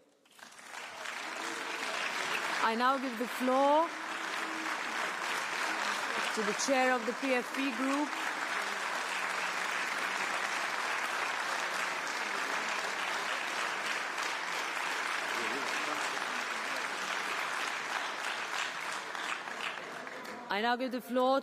PFP group, Jordan Bardella. Merci, Madame. Thank you, Madam President. Colleagues, President von der Leyen, in the name of millions of French people, I ask you a simple question. What interests are you actually defending? What interests are you defending when you are imposing on France, which is the second largest economy in Europe, in the Mercosur agreement will increase unfair competition for farmers and will mean that we will have products on our plates which don't respect the drastic standards you impose on farmers. What you are proposing to cut tariffs on Chinese vehicles, and you're preventing our constructors to make combustion and hybrid vehicles by 2035. And when you want to define the European rules on the energy market, which deprive France of low prices in nuclear, and which destroys the competitiveness of our industry and companies and low-income households, what interests are you defending when you sign in our name a trade agreement with the US, which is against the interests of Europe? Our exports have 15% tariffs imposed on them, but the American exports will come to us without any tariffs at all. If that wasn't enough, you are calling on the member states to pay 750 billion euros on US energy exports, 600 billion euros in investments made here. And France has a high-class military industry. You are favouring American industries. Wines, cosmetics, luxury products and cosmetics are sacrificed. Around us, Canada, the UK, Australia, Japan or South Korea have better agreements than we have. In other words, even the smallest countries are better at defending their interests than you're doing when it comes to the US a few years ago. We were told that Europe would provide strength. We have 450 million consumers in our market. Nonetheless, you gave in on everything, almost everything. When it comes to the interests of German interests, you defended national interests. No CEO, no men of state would have signed such an agreement. You, madam, you did this on our behalf. I'm speaking today on the behalf of millions of French people and millions of Europeans who think that the European Union is not defending Europe. The world is a world of strength, and you're talking about you promise disappearance and decline. This history will judge you severely, as will our people. Merci. Adesso do la parola al Let me now give the floor to the co-president of the ECR group, Nicola Procaccini. Grazie, Presidente. Thank you, President. President von der Leyen. I will start from afar, but only geographically. The military parade of the Chinese leader, dressed like Mao Zedong, holding hands with Putin and Kim Jong-un, is no laughing matter. It reminds us that the world is a dangerous place, a place where regimes make no secret of their will to reshape the global order, even by force. Being aware of this reality does not mean that we should adopt a foolishly muscular attitude, but rather that we should strengthen our values, our economy, our defence and our alliances. We welcome the agreement reached with the American administration on tariffs, not because it's perfect, but because it's certainly better than a trade war between allies who need each other. We must have the courage as Europeans to make the right choices at the right time. The Green Deal was conceived and desired in a different geopolitical era. Today, it is too great an obstacle to European competitiveness. I would remind you that economic development is a prerequisite for having the resources to spend on military defence, welfare and environmental protection. Maintaining the duties imposed by the European Union on its own industry, and even adding 5 new taxes of its own in the new multi-year budget, means going in the wrong direction. It's a tragic mistake. On the other hand, I think we're moving in the right direction on immigration, cooperating with migrants' country of origin and transit countries to stop illegal departures. Now we must quickly define safe third countries and make repatriation an effective practice, not an empty promise. But let me say one last thing. While we're discussing welcoming others here, in too many regions of the world, Christians are prevented from professing their faith. The post of EU Special Envoy for Freedom of Religion in the world has been vacant for a year now. I find this disheartening. President, please act quickly. For some, this may be of little importance, but for us Conservatives, it is very important indeed. Because if Europe doesn't defend the principles that shaped it, it will certainly not be able to defend its interests or its borders. Thank you. Grazie. Maintenant, je donne la parole. Thank you. I shall now give the floor to the chair of the Renew Europe group, Valérie Ayer. Madame la Présidente, Madame la Présidente. Madam President, colleagues. Madam President, we're losing the people of Europe. We have wealth, we have high standards, we stand up for freedom, but we're losing the Europeans. We're not taking them with us. We're weak when they want protection. Weak with Trump, weak with Putin, weak with China, weak on climate. Madam President, nothing is inevitable.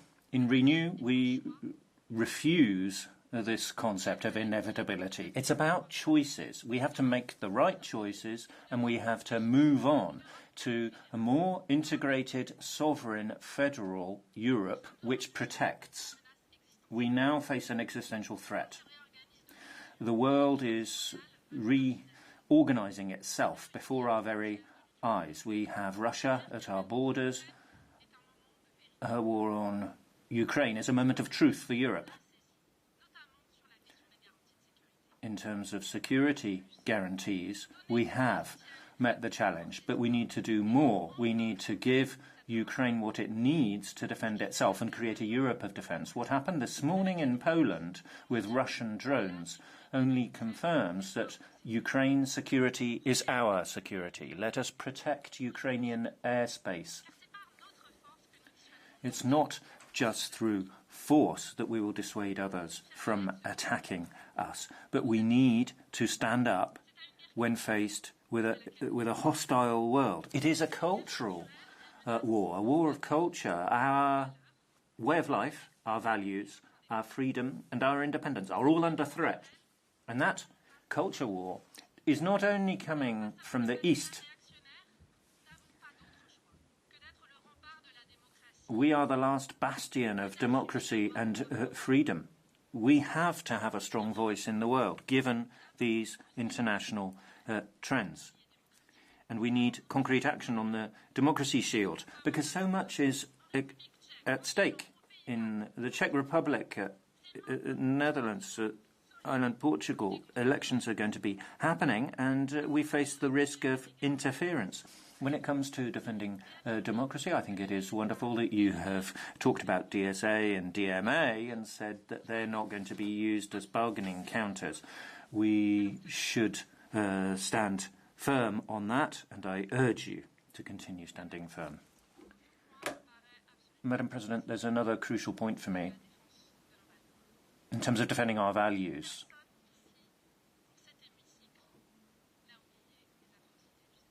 Nobody here in this chamber has forgotten about the atrocities of the 7th of October. Nobody should give the slightest space to Hamas. But nobody is blind either to what Benjamin Netanyahu is doing in human terms in Gaza. And young people are particularly alert to this. Young people in Europe now are facing a generational dilemma because they see what's happening in Gaza and they turn to us. And what we do will determine whether they can have faith in Europe and the European project. And what are we doing as of today?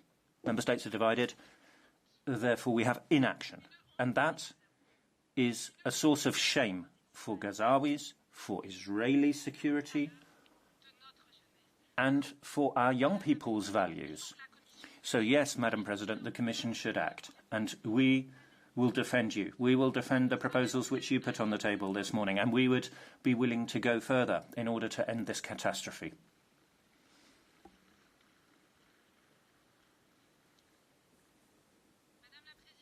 Madam President, Europe's sovereignty is also about competitiveness, and we have a deep conviction in Renew. We believe that 2026 should be the Draghi report year, and for a year we've been waiting for the kind of response which you gave this morning. There is an economic emergency here now. Our entire prosperity is at stake. So less communication, more regulation. Yes, we need a capital markets union. Yes, we need the initiatives which you've talked about and the calendar for 2028. You say we should act more quickly. Yes, we should act more quickly, and we will support you in that once again. You mentioned simplification, and I think that's quite right, but we also need to look in specific terms at employment, growth, what the Draghi report says. The Draghi report also gives us hope for a Europe that can make its citizens dream with big industrial and technological projects. We should have things Europe-wide, Concorde, Airbus, and we need to look at space too, so that the next AI giant is European too. We have the brains, we have the technology.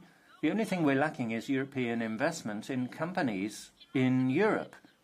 We're lacking vision, and perhaps worse, we're lacking political capacity, wherewithal to do it. The economy is changing, the world is changing, so our governance rules should change too. Today, we can see we're dragging our feet, we're inefficient. We have institutions that are not up to the task of completing the projects which we've set ourselves. So we need an institutional big bang in order to achieve this. And this is not to criticise, but to try to better achieve a delivery of what Europeans want. We need a big convention, urgently. Sanctions, taxation issues, national lists, more power to the European Parliament, more power for you, Madam President, more power for the President of the European Commission, direct universal suffrage, elections by European citizens. All of this is doable. All of this can be done. We just need the political will to do it. One final comment, Madam President. You said the right thing today, Madam. Now we need to follow through with action. Because we're in the last chance saloon for a European alliance. A more integrated federal Europe with strong leadership, stability and understanding amongst pro-European forces in this chamber is absolutely vital. I've had the opportunity to say this to you before, and I say this again today. We need you in my group for weeks and months. I've been trying to hold up your majority, trying to keep it together, trying to make sure it can work. We've been busting a gut to do that. Because people are watching. People are watching this. People are watching this at home, and they're seeing a pathetic spectacle. So we need to get down to action. That is the sine qua non condition for your agenda, as well presented today, to actually take a tangible form.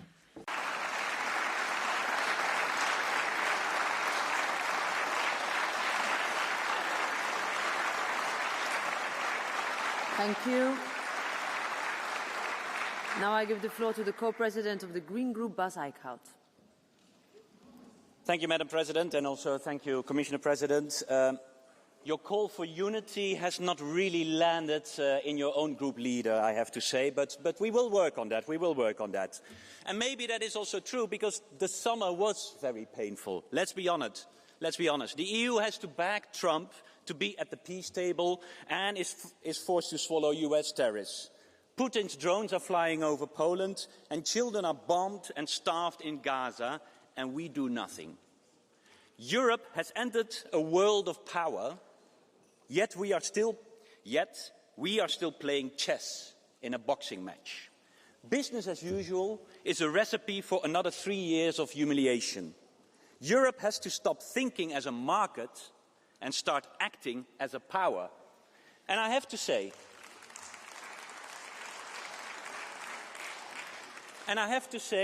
today in your speech, you really changed in your tone.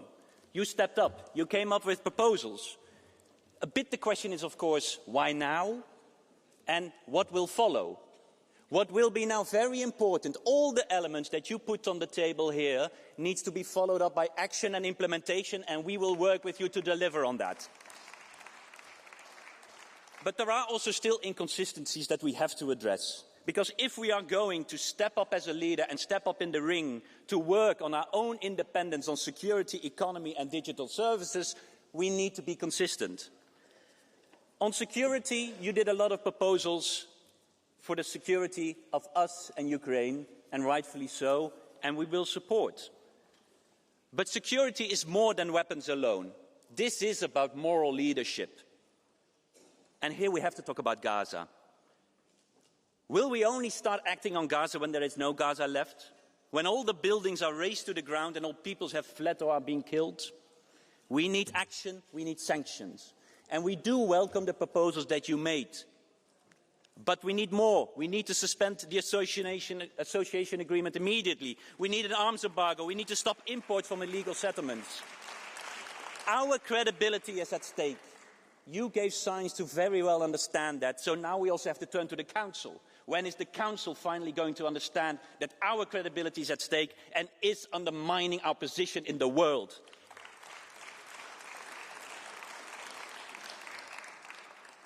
Security also means acting on climate change. And you mentioned the forest fires and you showed the forest fighters.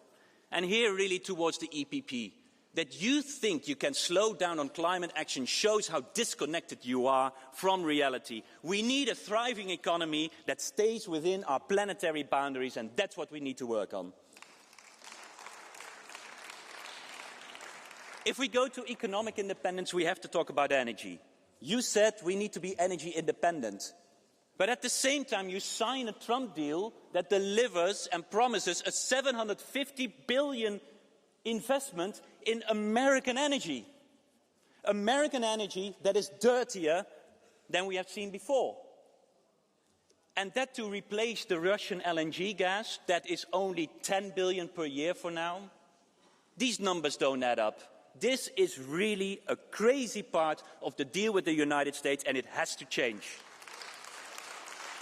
Because we should invest this money in European renewables, in European industry, because renewables are the worst enemy of fossil autocrats and are crucial for our competitiveness. And that brings me to competitiveness. Competitiveness is being framed too much as deregulation. And to the EPP, do you really want to fight America on their turf of deregulation? We will never win from the United States on deregulation. That's not the fight we should do. We should fight on our own investments, investing in our workforce, our education, our infrastructure, our green innovation. That's what green investments have to mean. And for that, we also still need to change the Stability and Growth Pact to create that room for investments.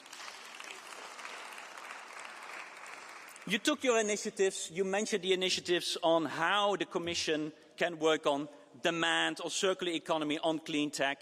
But I think it's very important to stress, and you did it, the problem for Europe isn't the Green Deal. The problem is that Europe isn't delivering enough on the Green Deal.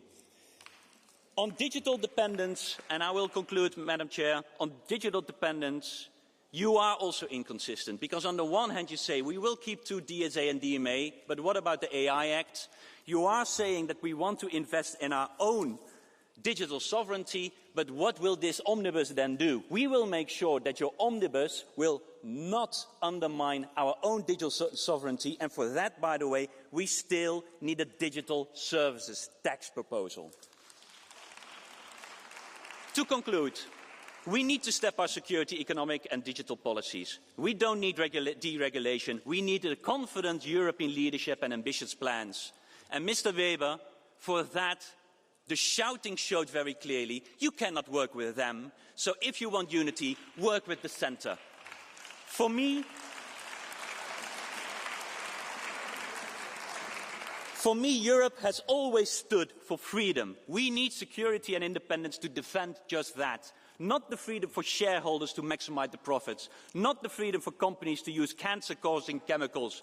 Not the freedom to disregard human rights.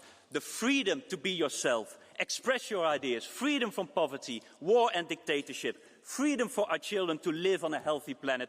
That's where I want to see this Commission fighting for, starting today. Thank you.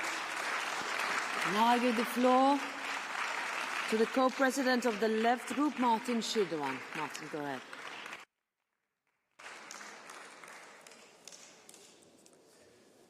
Vielen Dank, Frau Präsidentin. Thank you very much, President. Well, you're trying to do politics with a coalition that's made up of Conservatives, Social Democrats, the Green and the Liberals. Well, you end up with no opposition. But my group will continue to be in opposition because the trade deal that you concluded with the United States is an attack on our industrial base and will destroy thousands of jobs. And praising that deal really requires a high level of cognitive dissonance. While Donald Trump is rapidly turning the USA into an authoritarian state, you've made European politics subservient to US economic and military interests. You're sacrificing energy sovereignty, our digital markets, security and climate protection on the Atlantic of the empty phrase transatlantic partnership. This deal is a total capitulation.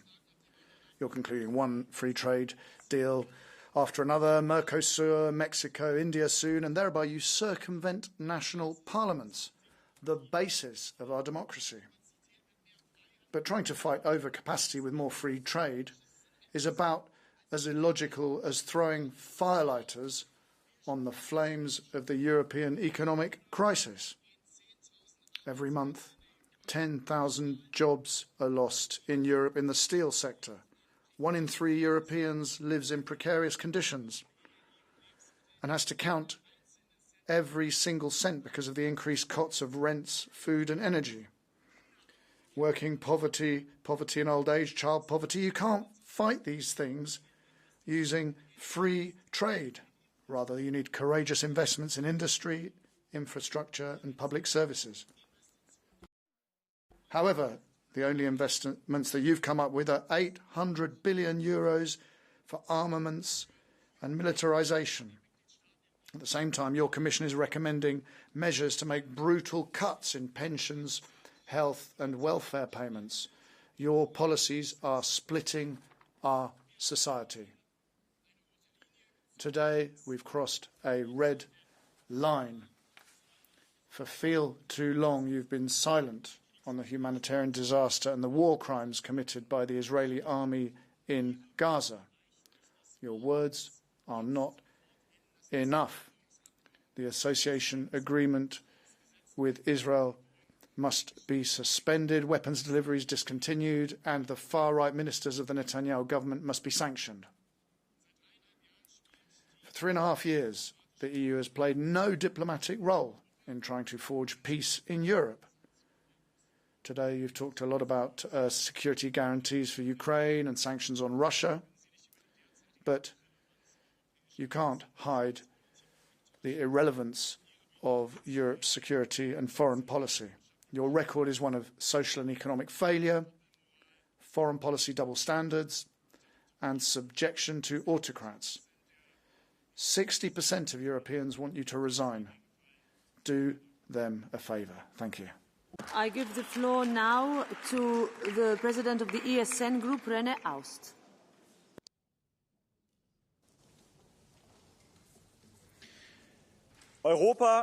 Europe was once a dream, a continent where families could build their own homes through hard work, a continent that was the engine of global progress, a Europe where women could live safely, the poor were protected by good social legislation, and young people had the opportunity to make something out of their lives by working.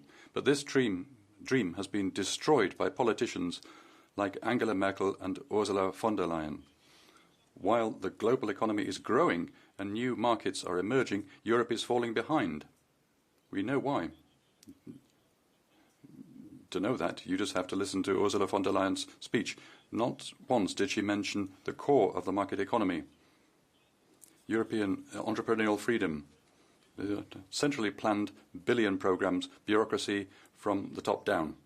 But prosperity comes from work, innovation, entrepreneurial courage, not from 5-year plans from Ursula von der Leyen. In migration policy too, pipe dreams have done Europe serious harm.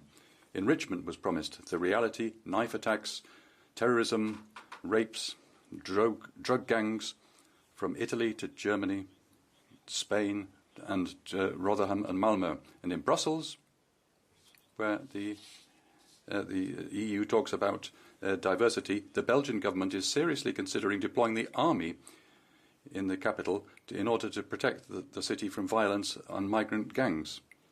Miss von der Leyen still talks in fine-sounding marketing phrases. She talks about unity in our continent. But we can only have that if we,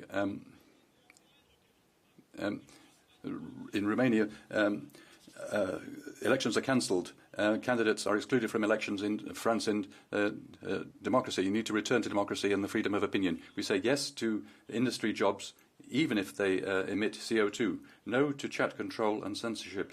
Yes to migration, re-migration throughout Europe. and no to Ursula von der Leyen. Now for the Council, the Minister for European Affairs, Marie Bjerre.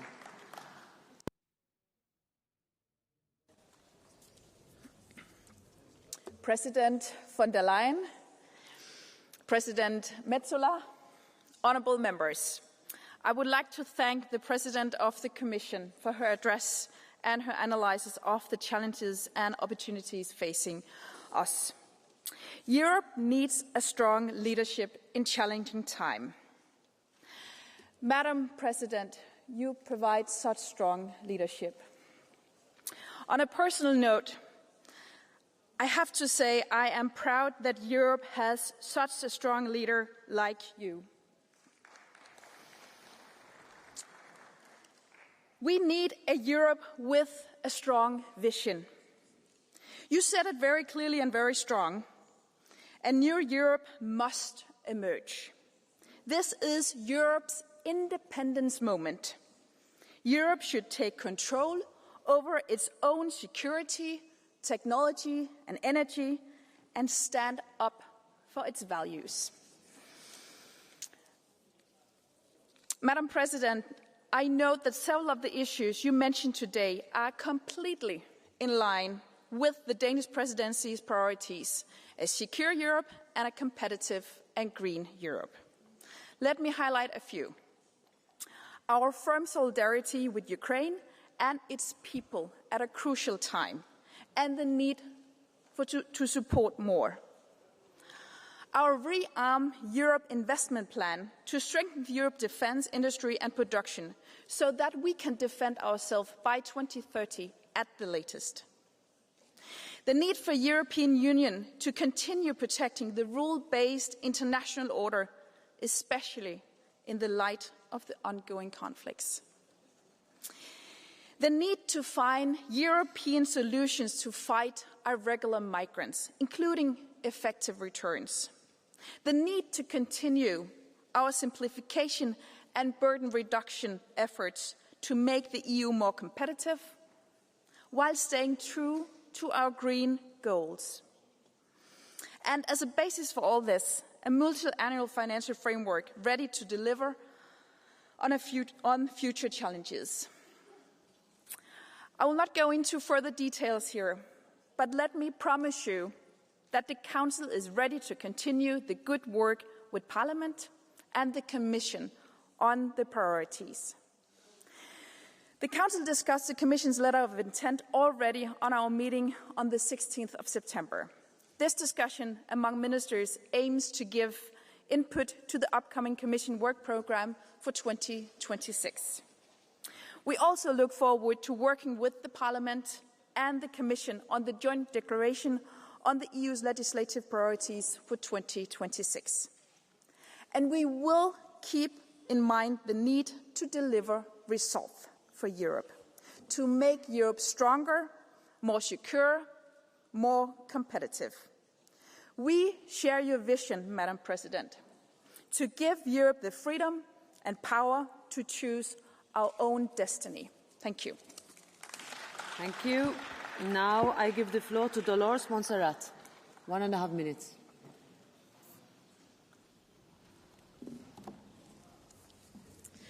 Gracias, Presidenta. Thank you, Madam President.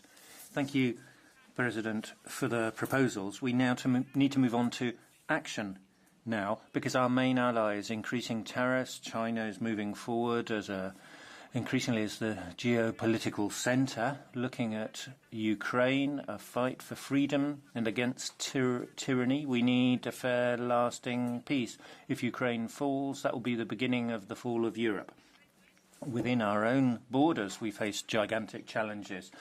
Competitiveness versus irrelevance, sovereignty versus dependence, rural depopulation or supporting farmers. And we have threats inside too, becoming too accustomed to what is actually unacceptable. Look at Slovakia, Slovenia, Hungary or Spain. Governments infringing upon freedom and rule of law, the judiciary attacking the press. We should not look the other way. Spain's Supreme Court ruled yesterday that the public prosecutor should be investigated for revealing secrets to a political rival and acting in the interests of the government of the day. We need to look at what Sanchez has been involved in. We need to ensure not only that we have the values, but the way in which we defend our values. Rule of law is not just a statement of principle. It is something which requires practical protection in the same way as our borders require protection. If our fundamental principles are undermined, then Europe will have been evaded. Mohammed Shahim, 1 minute. 1 minute. Dank u, voorzitter. Europa heeft het moeilijk. We hebben het moeilijk. President, Europe is facing difficult times. We're facing difficulties in the geopolitical arena, difficulties in trade, difficulties with energy prices for industry, difficulties in keeping up with new technologies. Now, a few years ago, we had great prospects with the Green Deal. It was our man on the moon moment. But it seems as if we've lost our inspiration. And stagnation means decline. Let's look at the car industry, for example. We no longer have ambition. And we no longer intend to compete with China. Imagine if we really helped that sector move forward and sought cross-links with other sectors that are struggling. For example, ensuring that European cars were made from green steel. And that would be great. And imagine if we made those cars affordable and accessible to teachers and nurses via social leasing. But we need to be creative, otherwise a slow, silent death awaits.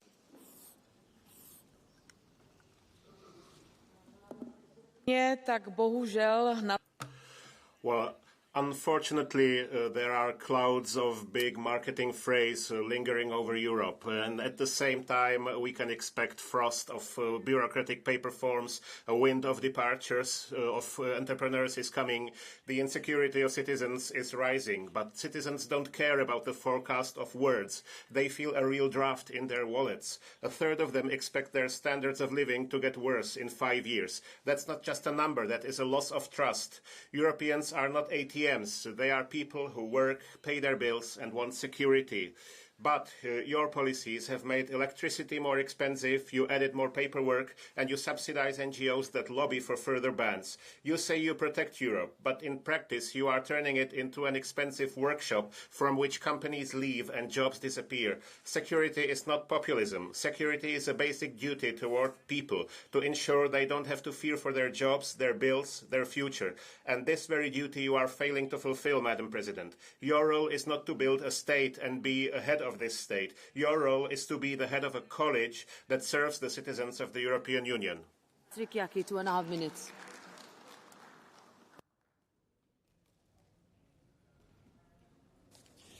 Dziękuję, pani przewodnicząca. Pani przewodnicząca.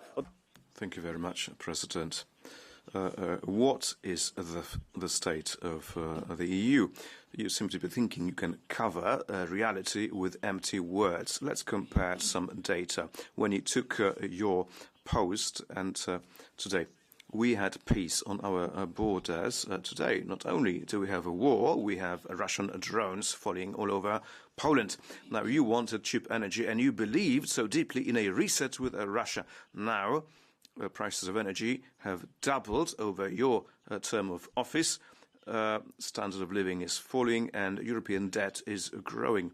What about prices of new cars? They have grown by 30%. Our industry is but a shadow of its former glory. Now, you have very ambitious climate objectives. In Europe, we see more violence, especially sexual violence. In a report from the Parliament, you have admitted that gang violence is growing in Europe due to competition between criminal gangs. In the past, we were almost equal in terms of GDP with the US, and now it's only 60%. How can you be proud of anything? cordon sanitaire, such terms have been developed here. And now in Europe, if a wrong candidate wins an election, such election is declared null and void. You curtail freedom of speech, freedom of the internet, and instead of going into economic integration, you choose to go for political integration, more centralization. So all of these things that have led us to this dire place and position that we are in. But that is not the most serious problem. What is most serious is that Europe has lost its sense of purpose. This city, 2,000 years of history. So what do we see here? The Holy Mary Cathedral. This is the symbol of synthesis between mind and faith. We need this back. Goethe used to write about this. These forms, this music that leads us to God. I'm talking about God. You are a generation of decadence. Why are you self-confident, so pleased with yourselves? You are pushing us towards the abyss, which is why you have to leave. And Gerbrandi, 1.5 minutes. Thank you, Madam President. Dear Commissioners, dear colleagues, Europe is not condemned to weakness. Far from it. Time and again, Europe has proven to be our best chance. When our people were trapped by a deadly pandemic, it was Europe that produced the vaccines that saved millions. When Russia invaded Ukraine, it was Europe that stood tall, united under the Ukrainian flag. And when the climate crisis threatened our children's future, it was Europe again that set the most ambitious green agenda in the world. And we can rise to these challenges too. We have the engineers, the scientists, the soldiers, the farmers, the entrepreneurs. We have the ideas, the values, the creativity. What we lack is not capacity. What we need is confidence to act together. Imagine what this union can be. A continent that runs on its own clean energy and builds technology others can only dream of. A Europe that speaks with one voice and fights with one army. It can be done. If only our member states could be less afraid to choose compromise over debilitating consensus, to choose unity over their own individual agendas. Yes, colleagues, we have a very crucial choice ahead of us. And let's choose to unite. Let's follow President von der Leyen's pitch for unity, as she called it. And to Mr. Weber and Mrs. Garcia Perez, unity is not looking for differences. Our European citizens need a strong pro-European coalition. Let's take our responsibility and show that we can make Europe together. Thank you. Thank you very much. Marie Toussaint, 1 minute.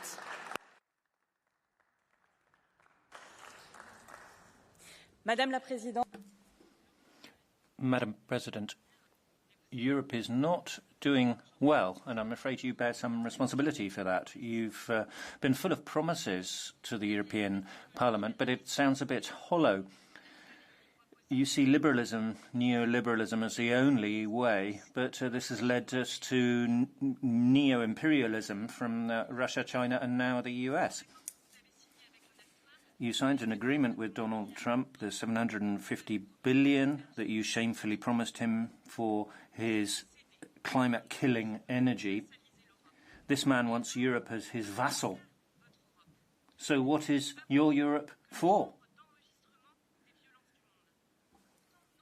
Recording violence which occurs elsewhere in the world, while we have social, environmental crises. Europe's voice is stifled worldwide. It is late, but the time has come. Turn your back on austerity, which has led to precarity.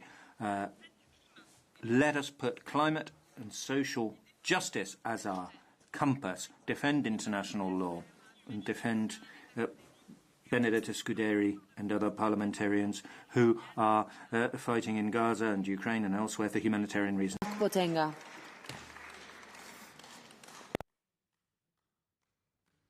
Merci, Madame la Présidente. Thank you, President of the Commission. Thank you. Well, you're running scared. You're running scared. You feel the demonstrations in the street, popular anger, because after years of non-social policies, years of supporting genocide in Palestine, years of submission to the United States, well, suddenly a speech to try and respond to all of that. You're trying to save your skin, clearly. I mean, it's great that you're here after an hour and a half, because last time you left after half an hour. But you're responding to popular pressure here, social mobilisations that we're seeing today in France, Belgium and other European countries. And I'm pleased that you're listening.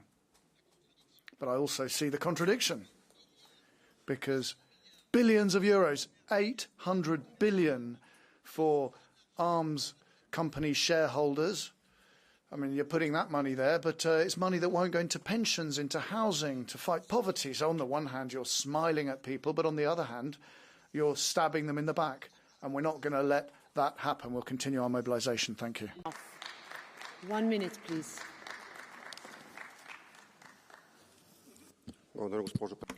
Thank you very much, Mrs. President. Mrs. von der Leyen, the EU is in decline. A demographic crisis, an economic recession, unbridled migration, lack of innovation, diplomatic unsustainability. This is but a few of the problems that we have, but the Commission is creating new problems. The migration policy is detrimental to the member states. Our reaction to the pandemic, the experiments with the Green Deal, the fiasco when it comes to rearmament. Europe belongs to citizens. They need to be at the center of each and every strategy. Your policies are a threat to the European civilization.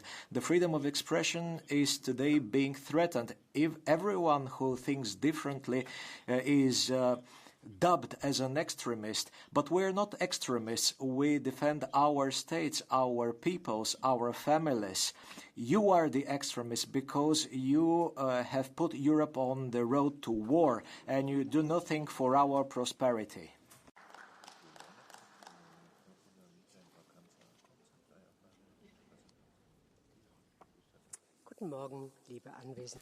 Good morning to everybody. The coalition of the willing, as it's called, could be considered the discovery of the French president, who's more concerned about his over-debted country. He wants to distract from that. He wants to distract from problems is something we all want. Commissioner, your desires to do similar is all very well, but we're looking at a Trojan horse here. Basically, people are going to be in debt. 5% of GDP is going to go to military spending. Schools going to be cut. Health services going to be cut. We're going to have Big Brother monitoring. We're not going to be fighting unemployment. We're not going to be investing in outdated infrastructure. We're not going to be fighting against shortage of housing and homelessness. Thank you. 1.5 minutes. Szanowna Pani Prezydent. President, Commissioner, members of the House. Tonight and this morning has seen an unprecedented event.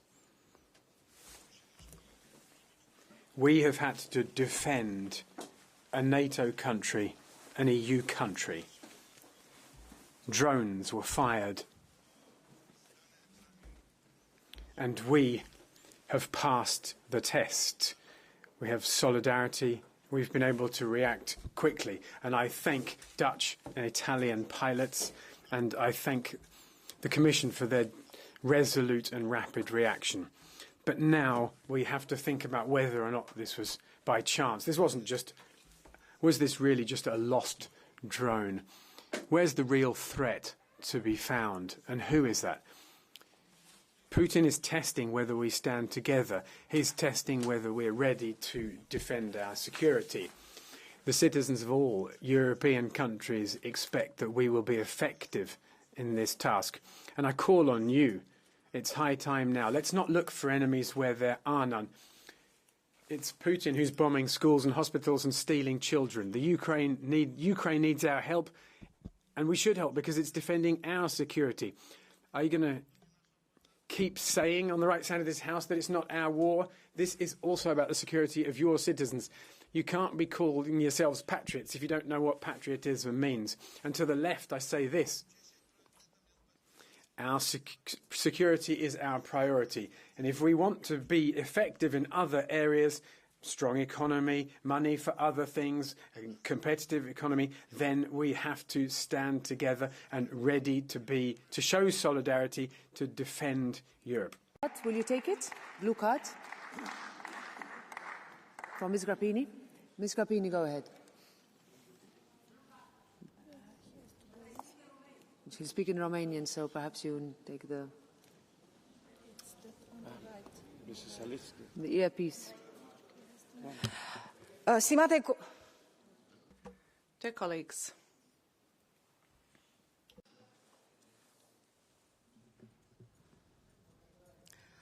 mulțumesc, doamna președintă. Thank you very much, Madam President. You've said that the European Union has security as its #1 priority. Madam President, you've set out the state of the Union beyond security. Do you think that Ms von der Leyen's programme, in which she desires greater cooperation with the Parliament, does this give us safety, confidence and the transparency that our European citizens require, including our Romanian citizens? Let me give you an example. If Madam President would like greater cooperation, can we say that she is cooperating with the Parliament when she doesn't want to answer our questions, doesn't even come for the budget or budgetary committee? I would like to emphasize and say again, well, we have to be united and strong. If we will be split, Putin will be successful. This is the only message I would like to say today after violation of airspace of our European country. We have to be united. We are various, we are different, but in this common general goal, we have to be together. In other case, we can dissolve our common union. Thank you very much. Thank you, Mr. Halicki. Yanis Maniatis, 1 minute.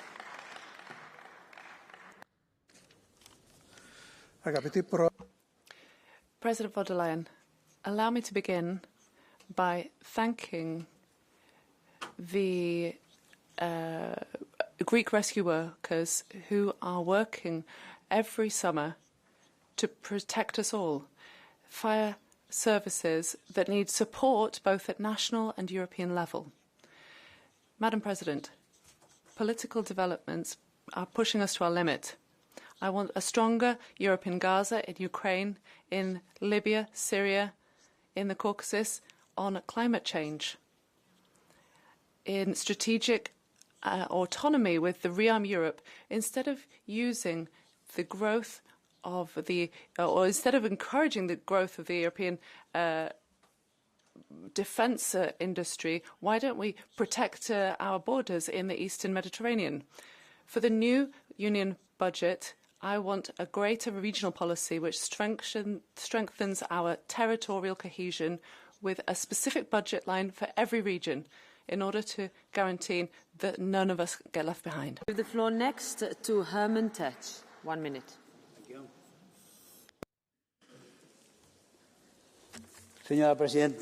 President von der Leyen, for 6 years you have presented programmes and wasted billions. As a result, Europe is weaker, less safe, less effective, more vulnerable and far less free. You headed up 3 ministries in Germany, and here you have reached the apex of failure. You have shown arrogance, inability, lack of transparency. You have threatened any disagreements, independent media would not receive commission funding, propaganda, subsidies for NGOs, all ideologically driven. We see the Green Deal, the Muslim invasion. We know that Ms. Merkel launched this. You have continued along that path.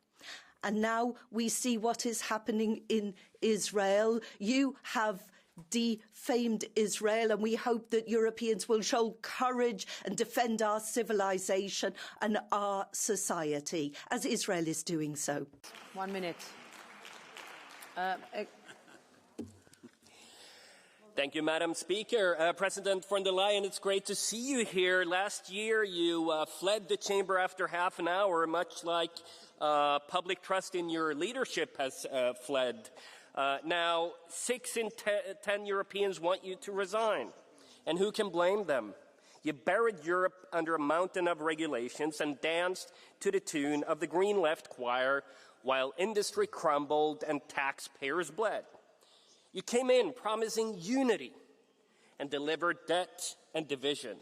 You claimed to defend democracy, but sidelined it with centralization. You spoke of competitiveness while pushing businesses out of Europe. And don't take my word for it, Frau von der Leyen. Ask your own party members revolting against your unrealistic 2040 climate target. They know it would destroy our industry. Colleagues, you saw a president of the European Commission taking a victory lap on a track she helped burn down.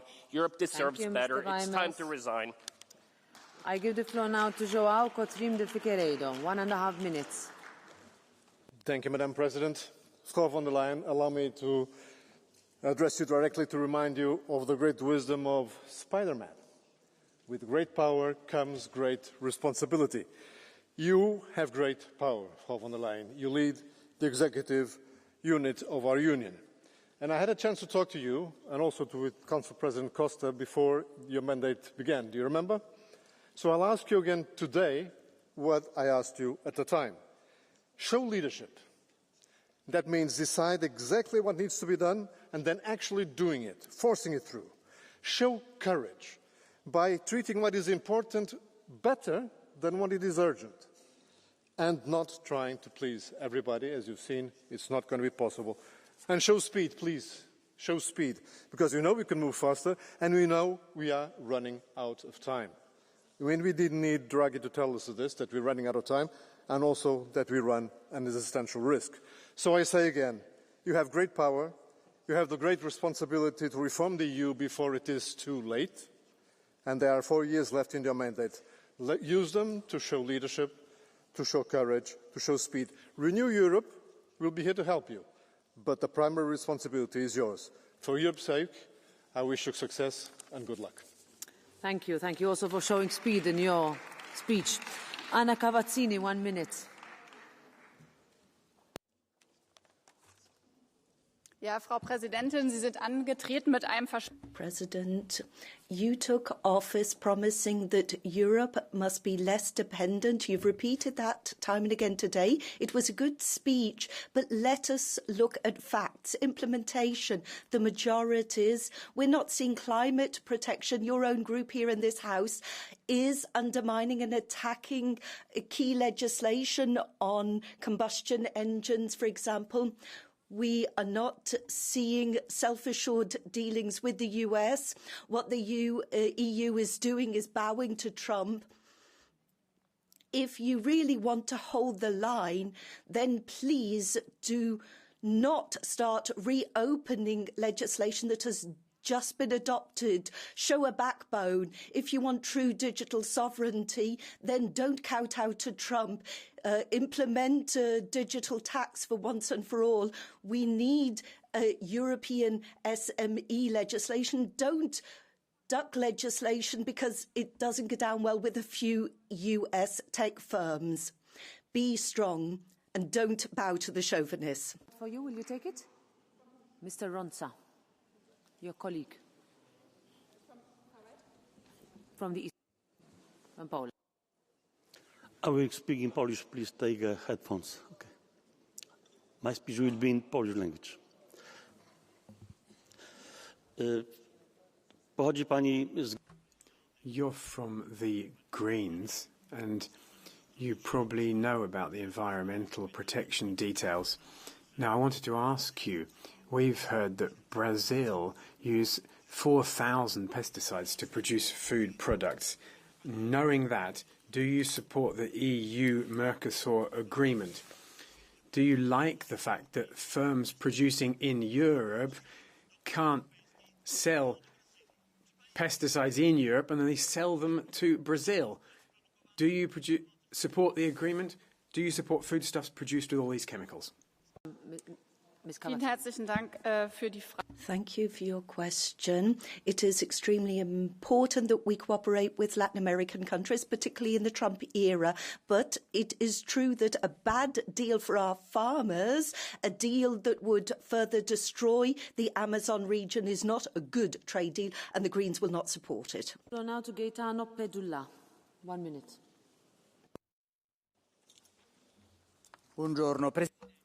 Good morning. President, I have a suggestion. We should change the title of this debate, because Ursula von der Leyen has turned it into the comatose State of the Union. President of the Commission, it's a real shame. There's a long list. The farmers are being sacrificed on the altar of trade deals with Mercosur. It's a scourge on small and medium-sized enterprises that are exporting their work to the world. The trade deal with Trump is a humiliation for Europe. You've defended it here, but it's a humiliation. Our goods will be more expensive in the US, while the US will not pay taxes in Europe. What a disaster. You are a threat to the security and safety of Europe. With the ReArm EU programme, we are getting into the Ukrainian war, whereas we just need peace. The policies of this Commission are a death sentence for Palestinian children.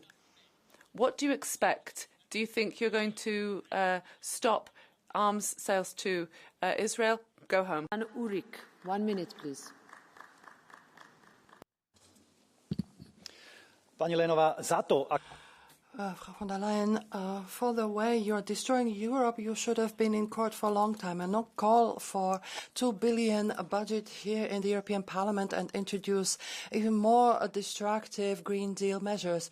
Europe is burning and you're hallucinating about unrealistic visions, but it's for your war and sanction politics that people are suffering and paying record prices for energies. Because of your Green Deal, European companies are deserting Europe. Because of your immigration policy, every week sees a shooting in Europe, and in Brussels they have to deploy the army against immigrants. You have destroyed Europe, and we are just a small step from a total collapse, and despite of that you are not admitting to a mistake, and you just come here to ask for even stronger application of policies that have destroyed Europe, that have not worked so far. You are asking for a stricter punishment of all opponents and critics.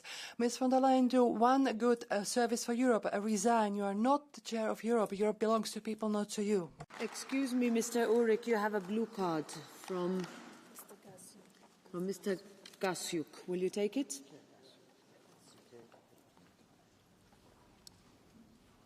Mr. Gasiuk?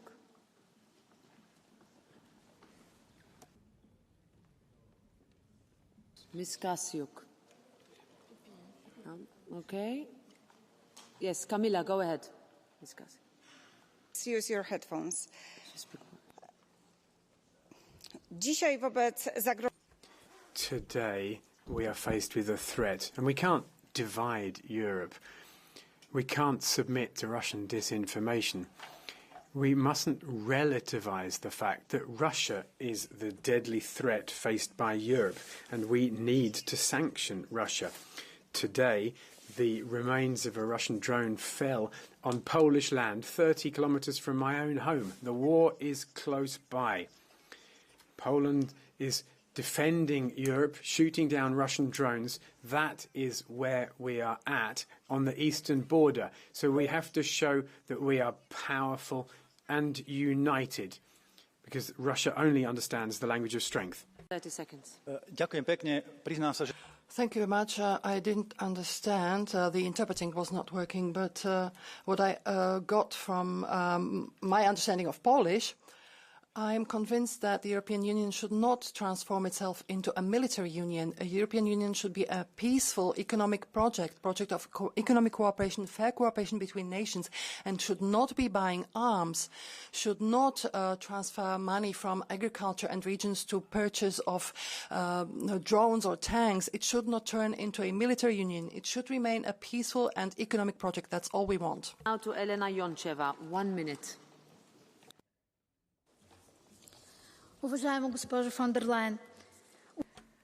Madam von der Leyen, the success of the European Union depends on the strength and dignity of each member state.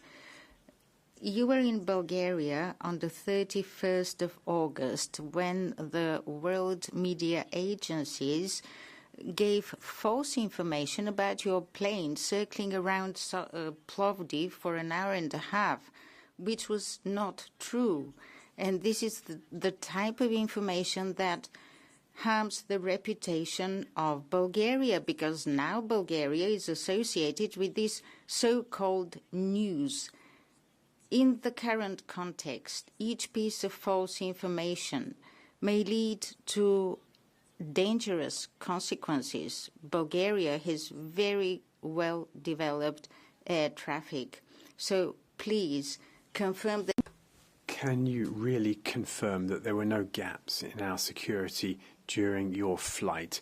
Because Bulgarian airspace is part of European security and airspace. And 1.5 minutes.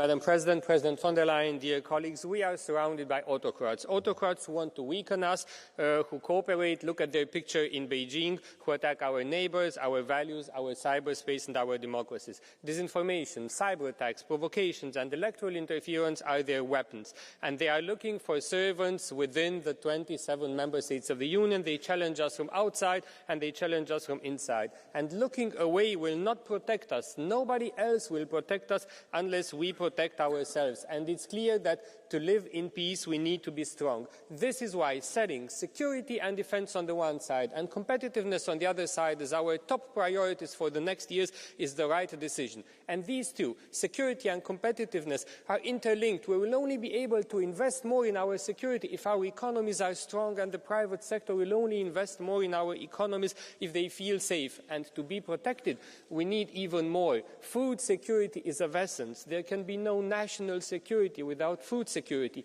and we need strong and modern infrastructures, energy infrastructure, digital infrastructure which is innovative, modern, and transport infrastructure, large cross-border projects which protect our single market, and smaller infrastructure projects which are deeply rooted at local and regional level. These shall be the priorities of the Union for the next years, and these should also be reflected in the way in which we spend. This is what the majority of colleagues in this House stand for, and this is why we believe that as we are embarking now on the work for the budget of the Union for the next 7 years, we should defend this together in the work that we're going to do. Security, competitiveness, food security, and good infrastructure strongly anchored at local level. Thank you very much. Thank you very much. I give the floor now. Hold on, Mr. Mureșan. There is a blue card from Mr. Lazarus. Will you take it? Mulțumesc, doamna președintă. Profit de ocazie că a fost vorba despre... Thank you. We're talking about autocrats. A question for Mr. Mureșan.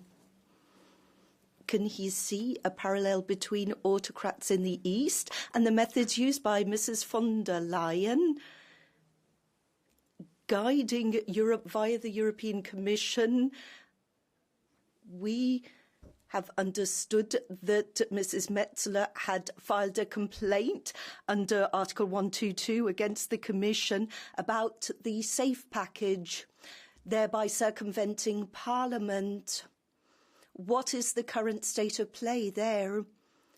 So can you see similarities here? Is that process underway? Will there be a vote on the safe package in Parliament? Mr. Lazarus, for mixing up everything with everything in trying to gain some of our attention, but not much of what he said is true. The European Union is a very democratic entity. This very Parliament that we're all together in is directly elected by the citizens of Europe. We have elected together the European Commission, and the European Commission is making decisions checked, controlled by the European Parliament. We have clear procedures here at European level. This is all very democratic. Thank you very much. Thank you, Mr. Muresan. I give the floor now to Alex Ajusaliba. 1 minute, please.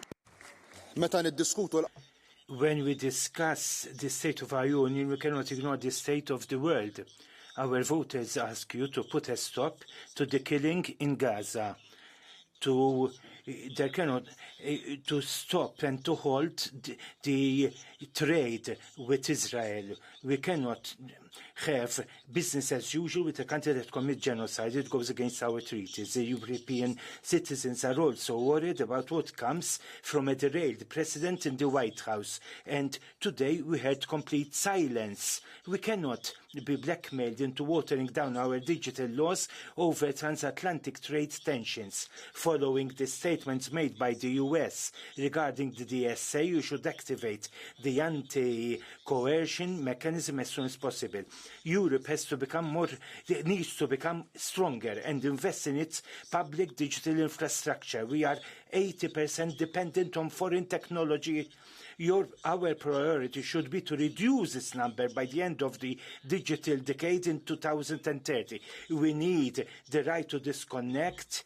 We also need better accommodation as soon as possible. Grazie. Thank you very much. President von der Leyen, we had 75 minutes of agony, lots of theory mixed in with hypocrisy, and now we're being told how to solve the problems that she caused. There's so many contradictions. You've talked about electric vehicles and respecting the dashboard, but when her chancellor from the same party, Merz, is asking for more flexible timeframes, she's talking about a programme for resilience, but at the same time she's cutting funds for agriculture. The Mercosur deal is about weapons. She is turning to a European majority. It's always easy to turn on your friends when you're weak, but this weakness is reflecting the divisions of the fragile and patchwork majority that's going to be very difficult. It's going to be very difficult for them to support her. Yeah, please go ahead. Doamna von der Leyen, vă rog, vă cer. Madam von der Leyen, I call on you to resign. I demand it here and now. We have 2 motions of no confidence, but also because you are no longer credible as a president. Surveys show that 60% of Europeans demand that you resign because of the disastrous trade agreement with the US, and 91% of EU citizens want transparency in the spending of public funds, something that you have systematically refused. The Parliament has taken the Council to the Court of Justice because of the rearm EU, because of the way that's been set up. This lie about your flight in Bulgaria shows the failure of your term of office. The Trump government, India, China and the Mercosur states are refusing diplomatic contacts with you. Your leading the Commission is eroding democracy, weakening member states. Be aware of one thing, you need to go. And will you take it? From Ms. Sosowaka, your colleague.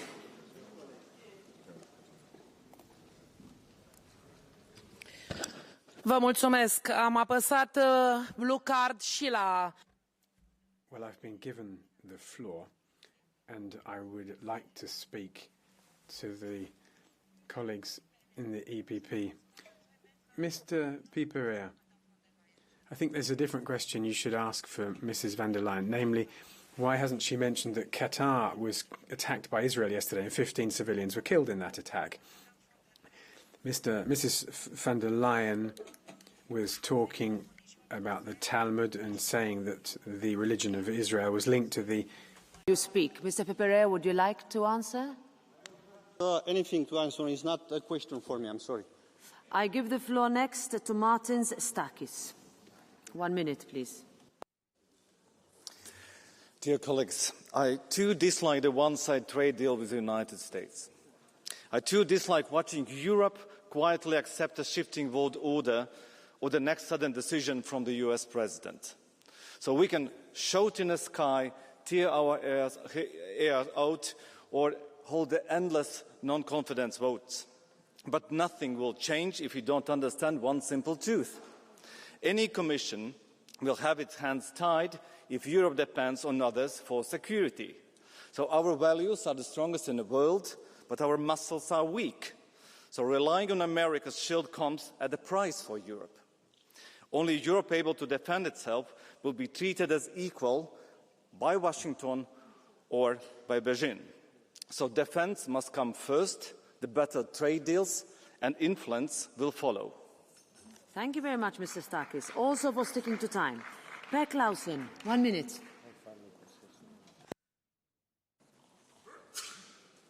Kære kommissionsformand, du har nu... Commission President, you have excellent speech writers, but I would have liked to hear more concrete substance rather than fine words. The State of the Union, that is what we're here to talk about this morning, and there is much that could be changed, much that needs to be done. Fine words are not enough. Clichés will not solve the climate crisis or deal with the coal-black policies that you and the right wing are fighting for. What about the millions of Europeans facing poverty who cannot afford enough food or medicine for their children? Similarly, it is difficult to imagine that the bullies who are currently plaguing the world, Putin, Trump, Netanyahu, are being deterred by your words. We are facing massive challenges. Why do you continue to turn a blind eye to these challenges? Gewinneinbruch bei Mercedes und Porsche. Mercedes, Porsche are cutting thousands of jobs. ThyssenKrupp is stopping steel production. 6 years ago, you called for the Green Deal. Europe has to be climate neutral. Combustion engines should be banned, you said, and you confirmed that today. The result can be seen already. German industry is no longer competitive. 250,000 jobs have gone. In your second term of office, you've once again made big plans. The victory over Russia. Billions of euro have gone to Kiev. A corrupt system. In Germany, we have no money left. People can't pay for their shopping in the supermarkets. Families can't afford to buy their own house. Pensioners have to collect bottles for the deposit money. But you want to give 2,000 billion in your next budget. Hundreds of billions in debt for future crises, and there will be future crises because your Commission is creating the crisis that you then tell us you're going to solve. Donald Trump has shown us how you have to deal with great megalomaniacs like von der Leyen. You kick them out, and that's what we should do too. 1.5 minutes. Herr Sell, zum Glück hat man bei Fortunately, by each and every word, we could sense that you were bowing to Russia and Putin. Now, ladies and gentlemen, I am very grateful to the Commission President. Over the last year, here in the European Union, we have seen a huge shift in European policy. We now are hearing clear words. You have hit the nail on the head, Mrs. von der Leyen. We are in a fight to ensure sovereignty, independence, freedom, democracy, peace. We can see this translated through the policies of the European Commission.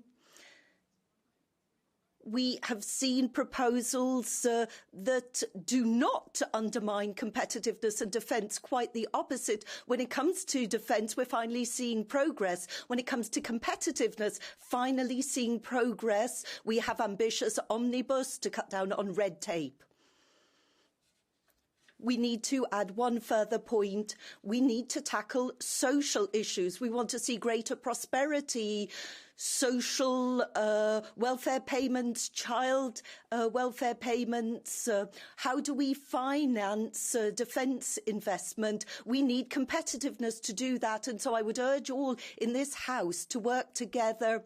We need to ensure we maintain our standards, but we really do need to cut down on the red tape and the expense and the burden so that we can give people greater competitiveness, prosperity and freedom. Thank you. 1 minute. Fru talman och president von der Leyen. Madam President, Madam von der Leyen, in your last mandate, you had a commission that did a great number of things, and you made sure that Europe made progress in terms of security, equal opportunities and climate.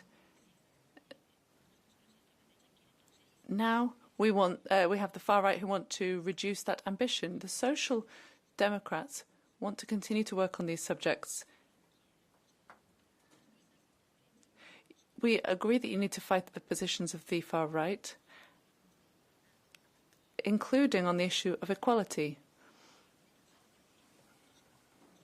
We want to see PFAS banned and protect women's rights. This needs to be worked on. We need to guarantee the right to abortion as well as equal opportunities. It's not in the speech, but I want my grandchildren to be able to live in a world with equal opportunities. Thank you very much, members of the House. If I could ask you just to think for a moment about what's gone on here. The European Union is in a very difficult situation, perhaps the worst since the Second World War. War is at our gates, and sanctions packages and money and weapons are feeding into that war. We're destroying hundreds of thousands of jobs at the same time with the Green Deal, stealing families' futures. We're stealing people's freedoms with checks and what have you. But at the same time, we have open borders and we're destroying the culture of the continent with people flowing in. We're Africanizing Europe. And then, Commissioner, President, you come here and say that we have to be patriotic and that you're going to guarantee sovereignty. Please write down. It's not those who are fighting for freedom and that are the enemies of Europe, those who want the rights of their parliaments in the member states to be respected. It's your lot who are the enemies, those who are repressing people's freedoms. From Mr. Grazoulis, will you take it? Mr. Grazoulis, your colleague. Oh.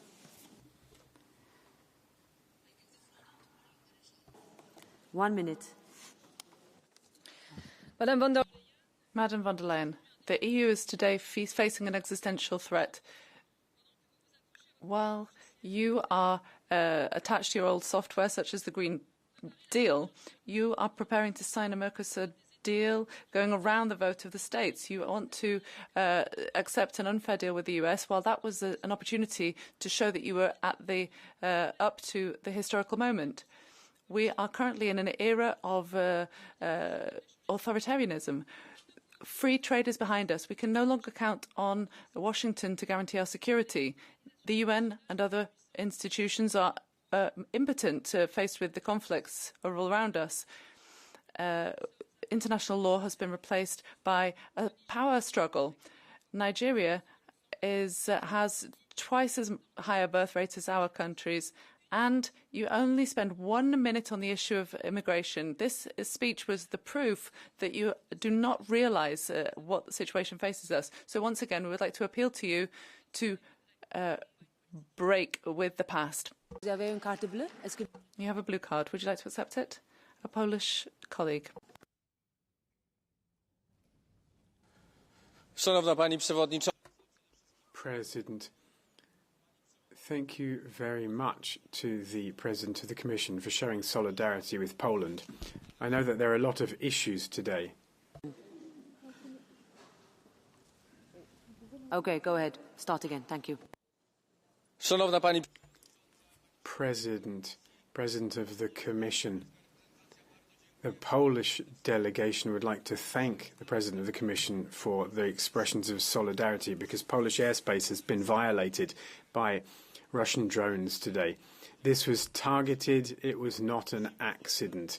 We call for solidarity, but we'd also like to say very clearly that the threat we're facing today comes from the East and not the West.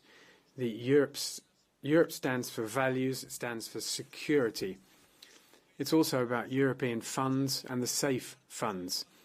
Yesterday, we decided at €44 billion for Poland. That too will defend Poland and defend Poland's borders. The interpretation didn't work, however, your point was made. I give the floor now to Irene Montero. 1 minute.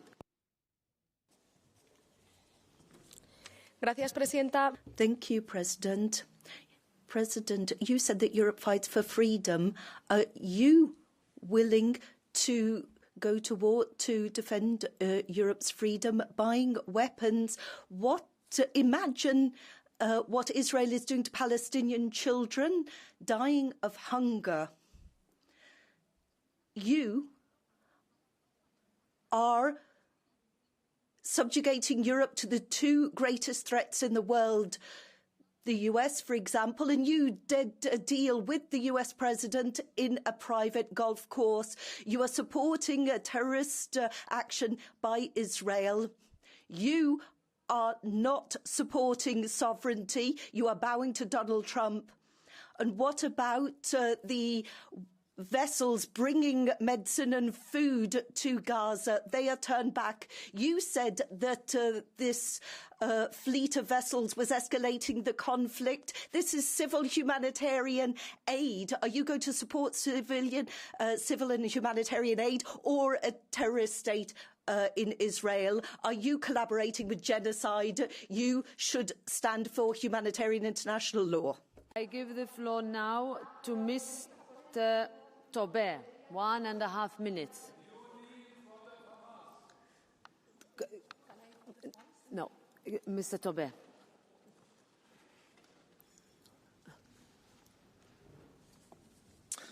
Tack, fru talman, fru ordförande. Thank you very much, Madam President, President of the Commission, colleagues. We moderates want a free and safe Europe. That was our election manifesto, and it's more important than ever before. Russia's war in Ukraine and an unpredictable Trump, trade conflicts, the situation in the Middle East, China, are all problems that we have now. There's criminality, illegal immigration, and general global insecurity. With all that, it's really important that we shoulder our responsibility, that we act for security, for competitiveness, for jobs, for prosperity. We need a strong Europe that holds together, that sticks together. Those who would divide us, who are they working for? We must shoulder our responsibility. We all bear that responsibility together. We Swedish moderates and in the EPP are ready to do that. We want to tackle the criminal gangs. We want to cut back on EU red tape. We want control over migration. We have to act on this. We have to reinforce our own defence. We have to defend and support Ukraine. We in the EPP, we moderates, will make sure that we have a strong, safe, free Europe today and in the future. Thomas, you have a blue card. You want to take it? Mr. Grazoulis, let's hope it works. If it doesn't, we won't take it. Go ahead, Mr. Grazoulis. Let's check. Press the button. Okay. Dear rapporteur, dear colleague, you together with von der Leyen have been governing the European Parliament and Europe. Dear Speaker, you, your party, together with Madam von der Leyen, have been governing for 2 terms the European Parliament and the European Commission. You have created in 10 years these problems. You are not managing migration. You are not following Christian values. No country in the world respects you, neither China, nor United States, nor India. Well, colleague, thank you for your question. I disagree. What we see now is a Europe that is taking responsibility. Of course, we don't like tariffs. We never liked tariffs. We never liked taxes in EPP. But of course, we're in a situation now where perhaps one of your favorites, President Trump, he wants tariffs. He wants these taxes. Can you show me another deal that has been made that is better than the one that Europe just have done? And on migration, I must say, on the last mandate, we took responsibility. We made sure that we got a migration pact in place, and now we're taking back control of migration. That is taking responsibility for Europe. Thank you very much. Mr. Zingaretti, un minuto. The enemy of Europe is back, and it's among us. It's nationalism. The Union was born to unite Europe, but the policies of governments influenced by nationalism is trying to divide it. That's the truth. They want to dismantle the pillars of the integration process, reducing the budget, a lack of courage on investment and common debt, lack of resolution in foreign policy are all part of this dramatic trend. And when this happens in Europe, the outcome over history has always been the same thing: war. We need unity not just in words, but we need to create territorial cohesion. We need investment and integration and political unity.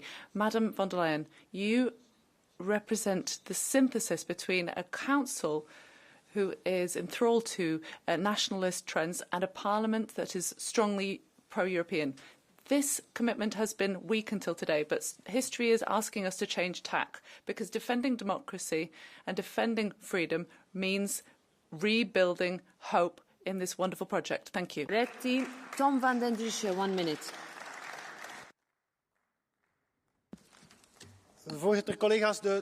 Honourable members, the state of the Union in Europe is terrible, and the current Commission policies appalling. Our citizens are destroyed by competition, our companies stifled by over-regulation, spiralling costs. Our women and daughters are the first victims of illegal migration. Mrs. von der Leyen is an elite and is not familiar with the daily lives of ordinary citizens. The whole world can see how weak, dependent and subjugated the European Union is. We can see that in the uneven trade deal struck with the US. The Commission has no plan, no solutions. We need a radical change of tack. No mass migration, no Green Deal, no European selling off of Europe. Thank you. Okay, will you take it? Go ahead, Thomas.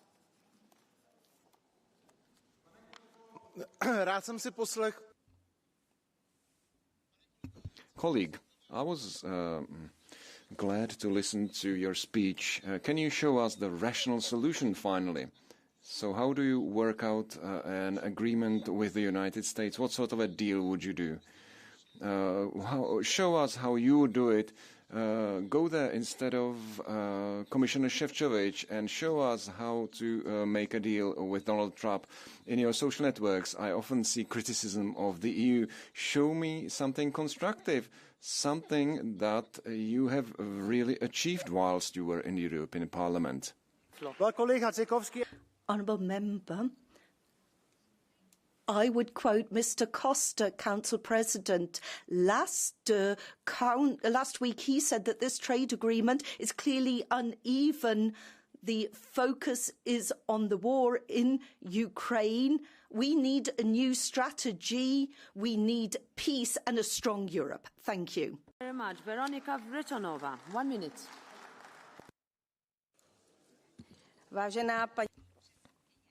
Madam President, the European Union is in a crisis it refuses to admit. We are lagging behind our partners in the United States and behind our competitors in China.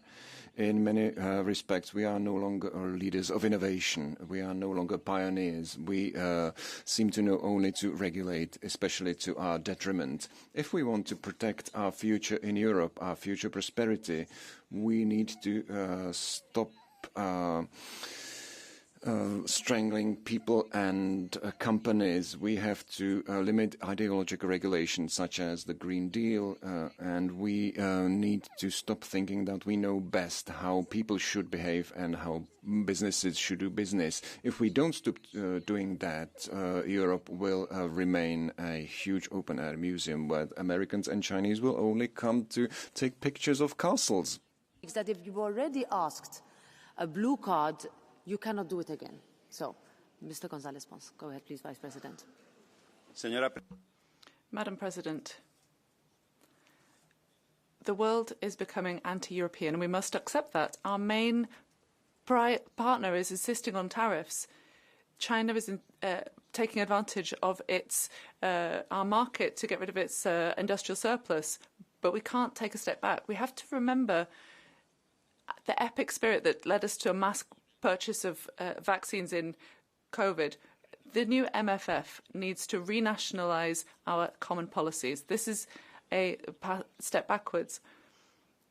Institutions cutting regional policies and help for fishers and farmers.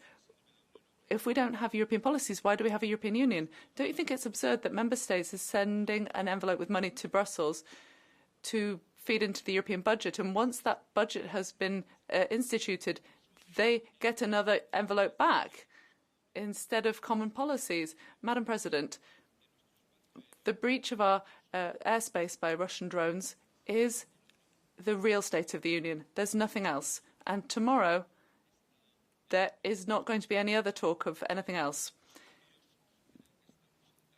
The era that we're entering, it means that Europe will only survive if it acts like a country, as a single country.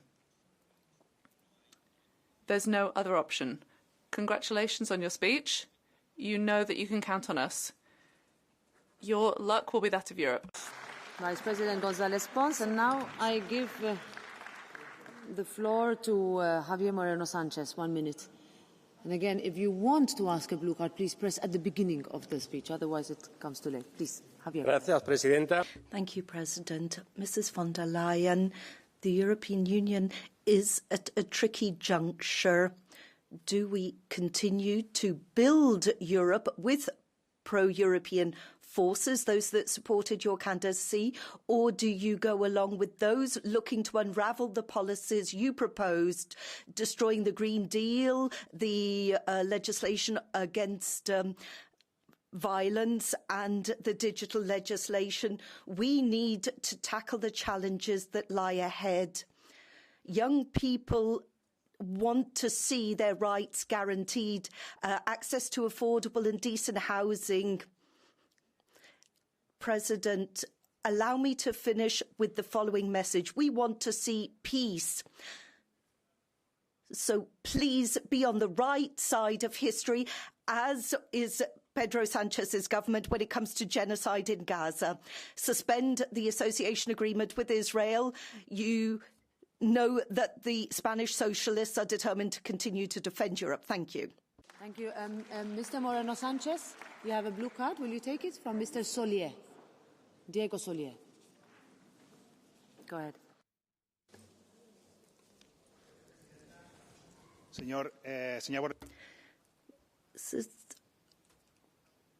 Well, I don't agree with much that was said here, but what about farmers, average people, Europeans that are suffering, feel less safe in their own streets, spent months awaiting aid that has not arrived?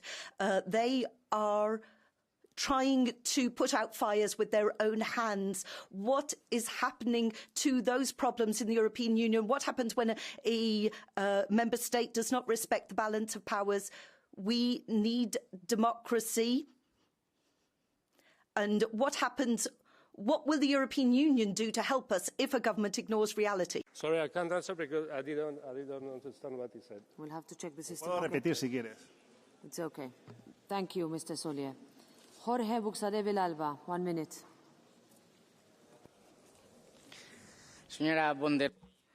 Ms. von der Leyen, 2 hours and 22 minutes.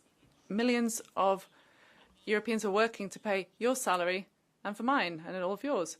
You've not given them any respect. Massive uncontrolled migration, a Green Deal that's devastating the economy, censorship on social media, lack of transparency in business, and over-regulation, climate restrictions on business, inflation, higher taxes, insecurity in the streets, and higher crime than ever. This is the Europe that people are experiencing out there. Europe is increasingly weak. You've been the worst commission in history. You campaigned with Mr. Feijóo in Spain for the European People's Party, and you said that fishers and farmers would come out on top, but you've betrayed them with the Mercosur deal, with the US trade deal, and with a smaller common agricultural policy with even more restrictions. You have taken the benefits and you're not leaving anything for the rest. 1 minute.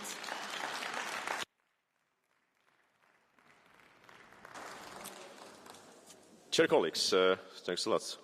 The situation in the European Union is no better than it was a year ago during the same debate. Firstly, the EU continues to be the largest importer of gas in the world from Russia, paying billions of euros for it, and at the same time, Russia just this morning attacked Poland, which is a member state of both NATO and the EU, with drones. Secondly, there are still attempts to continue with the climate extremism, which causes enormous damage to the economies, entrepreneurs and consumers of European countries. We are feeling this especially in Estonia, for example. Thirdly, the competence of the EU leadership is depressing. Ms. von der Leyen clearly doesn't understand the situation we are in the world.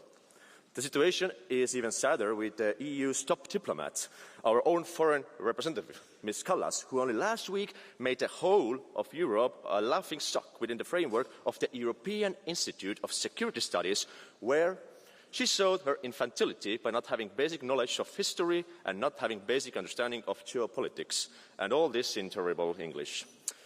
The people of Europe do not deserve this. They deserve much better. Thank you very much, Mr. Madison. Now, Zoltan Tar, 1 minute.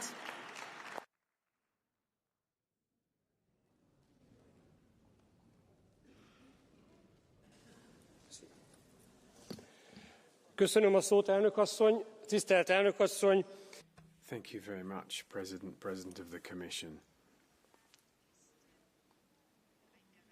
Europe is the guarantor for the prosperity of its citizens and a guarantor of fair competition. The head of the Hungarian government, however, is talking about the collapse of Europe, whilst it was he who, before the elections, sent his daughter to live in the West. Many families are struggling to make ends meet. We, in our party, want a competitive Hungary, and so we will lower taxes for working people. Those who earn less will benefit the most from that. We will ensure that Hungary has a European future and that Hungarians can live in prosperity and that we can be a constructive member of the EU. Let's hope it works now. Okay. Señor Tar. Mr. Tar, don't you think it's strange that until now no speaker on behalf of the EPP that von der Leyen is in has mentioned the paragraph of her speech in the State of the Union about immigration and asylum, which is the topic that most challenges us since the Treaty of Lisbon. She said, yes, we need to make a joint fight against trafficking and their business model. But we also need to meet the Asylum Pact requirements, which requires solidarity between European Union member states. Don't you think that it's strange that the only mention of this came from her speech? Reply, Mr. Starr. Thank you for your question. I think we have heard quite enough about how the Commission and how we, the members of EPP, are really trying to do something against so many things against illegal migration. Our chair, Mr. Weber, was also talking about it. So I think there is ample evidence that this is a serious issue, and we are fighting against illegal migration as much as we can. Thank you. Thank you, Mr. Tar. René Repazi, 1 minute.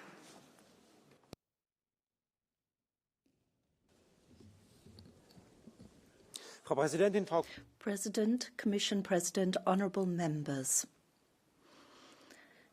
In Scotland, you bent the knee. That was painful, demonstrated that we are weak. That is what defines our position in the world. I'm not trying to criticise Mrs von der Leyen. You have to play the hand dealt to you, but do everything you can to ensure that we can't be bullied in future. I heard the right words here today, but we've heard those same words time and again.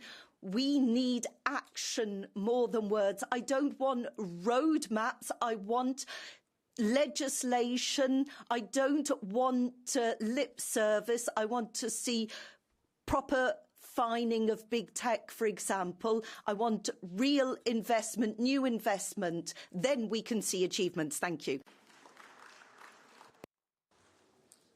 Pani Przewodnicząca. President, once again, Russian drones have violated Polish airspace, and our army with NATO forces defended Polish airspace. The Commission, on the other hand, which is responsible for economic security in the Member States, is constantly working against the interests of Europeans, having destroyed European industry and the security of our borders or safety on our streets. Today, food security is under threat. I'm talking, of course, about Mercosur and importing agricultural products from Ukraine. My country, Poland, needs real security, and at the moment you're damaging politics in respect to the climate, energy, investment, finance and trade mean that you are more of a burden than a help. The European Union, under Mrs von der Leyen's leadership, is a burden for the member states of Europe. It is a hindrance to security in Poland, and this Commission should resign. Paolo Cunha, 1 minute.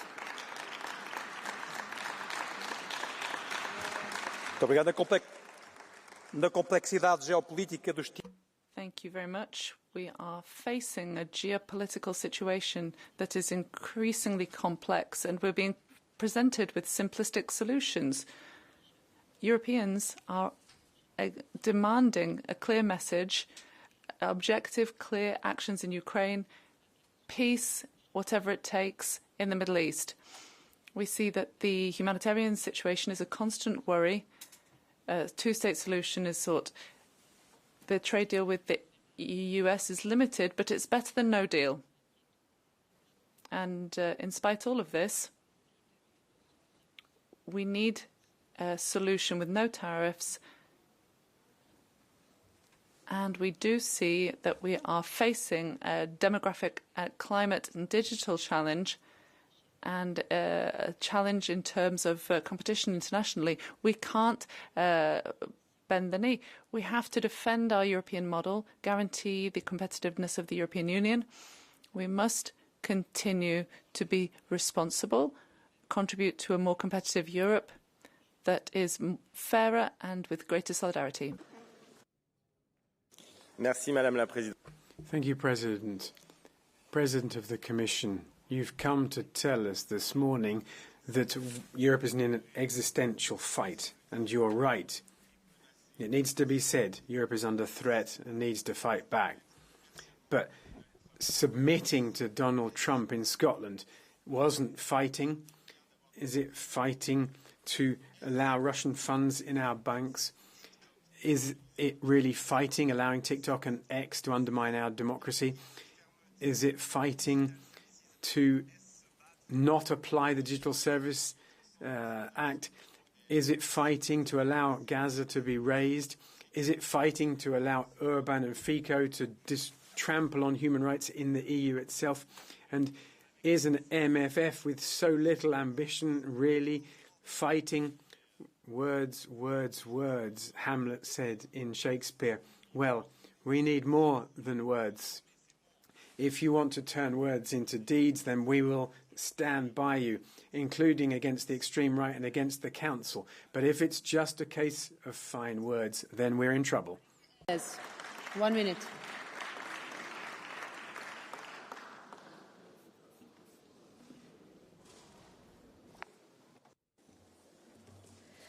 The state of our union can be summed up in one word: untenable. Instead of tackling the true problems, the Commission is tweaking and messing around with bottle lids and paper straws. Our citizens are not looking for more Europe, but rather less. Fewer rules, less meddling, and above all, less migration. Without effective returns, then no migration policy is worth the paper it's written on. Those that are not entitled to stay must actually leave. That is the bare minimum. Now, on the multi-annual financial framework, at least 2 trillion, while families are struggling to make ends meet. Brussels is throwing cash around like confetti at a parade. It is irresponsible and divorced from reality. The Dutch people are looking for their money back, quite rightly. Mrs. von der Leyen, you're calling for more money, more EU. But our citizens want less, less, less. And that is the job we're here to do. Ms. Ellis, you have a blue card. You don't take it? Okay. Tom Berenson, 1 minute. Ja, dank u wel, collega's. Thank you, honourable members. We live at a turning point in geopolitics. We are seeing the international order under threat. Europe is vulnerable. Mrs. von der Leyen, the huge challenge in the current day is to ensure that Europe is stronger. We need a strong Europe to ensure proper sovereign energy, true competitiveness and checks on migration. We need Europe to invest in technology of the future, innovation. We need a strong Europe to ensure that our societies and companies can thrive, that we don't have unnecessary red tape. The rest of the world is not waiting for us. We need to take action. Honourable members, despite all our differences, we cannot allow ourselves to be divided. We need to work together, pull together, united in diversity. Thank you. 1 minute. Mulțumesc, doamna președintă. Doamna președintă von der Leyen. Thank you very much, Madam President. Welcome, Madam President von der Leyen. The violations of Polish airspace remind us that this has been happening in Romania for 2 years at least. You need to reaffirm your support so that Romanian airspace is protected and unbreachable. There's a great deal of concern in Romania, Ms. van der Leyen, because cohesion funds threaten the achievement of our Romanian regional projects such as water, schools and transport. Lastly, the reduction of the CAP for Romanian farmers, this in practice means that a small farm receiving a payment, it would go straight to the bank, and that's unacceptable. We need to support our farmers in Europe and European consumption. Thank you. Thank you, Madam President. And Madam President, second President, your Commission is in office only for half a year. So I guess your speech that was rather analysing situation and showing the way forward was the proper one. But now time is coming. Not speeches, but the action will decide if we succeed in the battles that you properly describe. In months to come here in the House, we will have to show who has the courage and who has the wisdom to do the right things. Difficult files will be on the table, and we should show who is responsible, who is thinking about the future of Europeans, and who is not. We will be voting US agreement, Mercosur, and many others. The Commission should come with important proposals how to improve our economy. We still don't have them, and we badly need them. And again, the time will come, and we will show who is caring about the future of Europeans, about their security, living standard, and who don't. I know that you are on the board. Most of our colleagues are on the board. Thank you. Council should be on the board. If we make it, we succeed. If not, we fail. Thank you, Mr. Niedermayer. Marta Temido, 1 minute. Obrigada, Senhora Presidente. Thank you very much, Madam President. President of the Commission, in your speech you said we need to be united. We are united on the priorities, things that will answer the concerns of millions of European citizens. Eurobarometer shows this clearly. I think it's also clear when it comes to Gaza. What we expect is clear. Citizens have chosen peace as a fundamental value, and they want to prioritise security in Europe. So we need freedom to make the choices that will guarantee defence. So how is it possible that the trade agreement with the US includes commitments in respect of military investments? We need to improve living standards. That's always been the promise that European democracies have made to their middle classes. So we have to become more competitive in order to shore up the European welfare state. Why is it we keep trying to put walls up against migration rather than creating legislation? What's happened to the values that we hold dear? Madam President, what is the State of the Union? Well, Europe is threatened with the end of its history. It's fragile, it's divided. We're seeing poverty in practice everywhere. We are already lagging behind. It threatens our destiny, and it's time to react. This morning in your speech, you announced a lot of new plans and initiatives and documents, but the main thing is that we need to correct the denial and the mistakes that have led us to this situation. You've talked about security. Let's start by stopping mass funding for weapons bought abroad. We don't need to depend militarily from the US. That's the easiest way to not have to suffer this trade blackmail. You talked about the price of energy, but you continue to fund renewables, which just increases our dependence. Let's stop keeping nuclear out of the EU budget, which would allow us to be sovereign and decarbonised. The Court of Justice this morning has confirmed our fight on that plan. We don't need a plan to make small vehicles affordable. We need to abandon the rules about only buying electric vehicles. And you want manufacturers to innovate. Well, you want to get rid of... you're trying to reduce the payments to farmers, and they are not the expendable element when it comes to a Mercosur trade deal. We will do our work in the Parliament to make sure that we can expel people through the returns directive. But after years of your last mandate of reacting to the leftist agenda, which didn't correspond to what most of the centrists in this Parliament and our countries thought, we made a clear choice. And now we need results. Thank you. Hold on, Mr. Bellamy, you have a blue card from Mr. Rausen. Will you take it?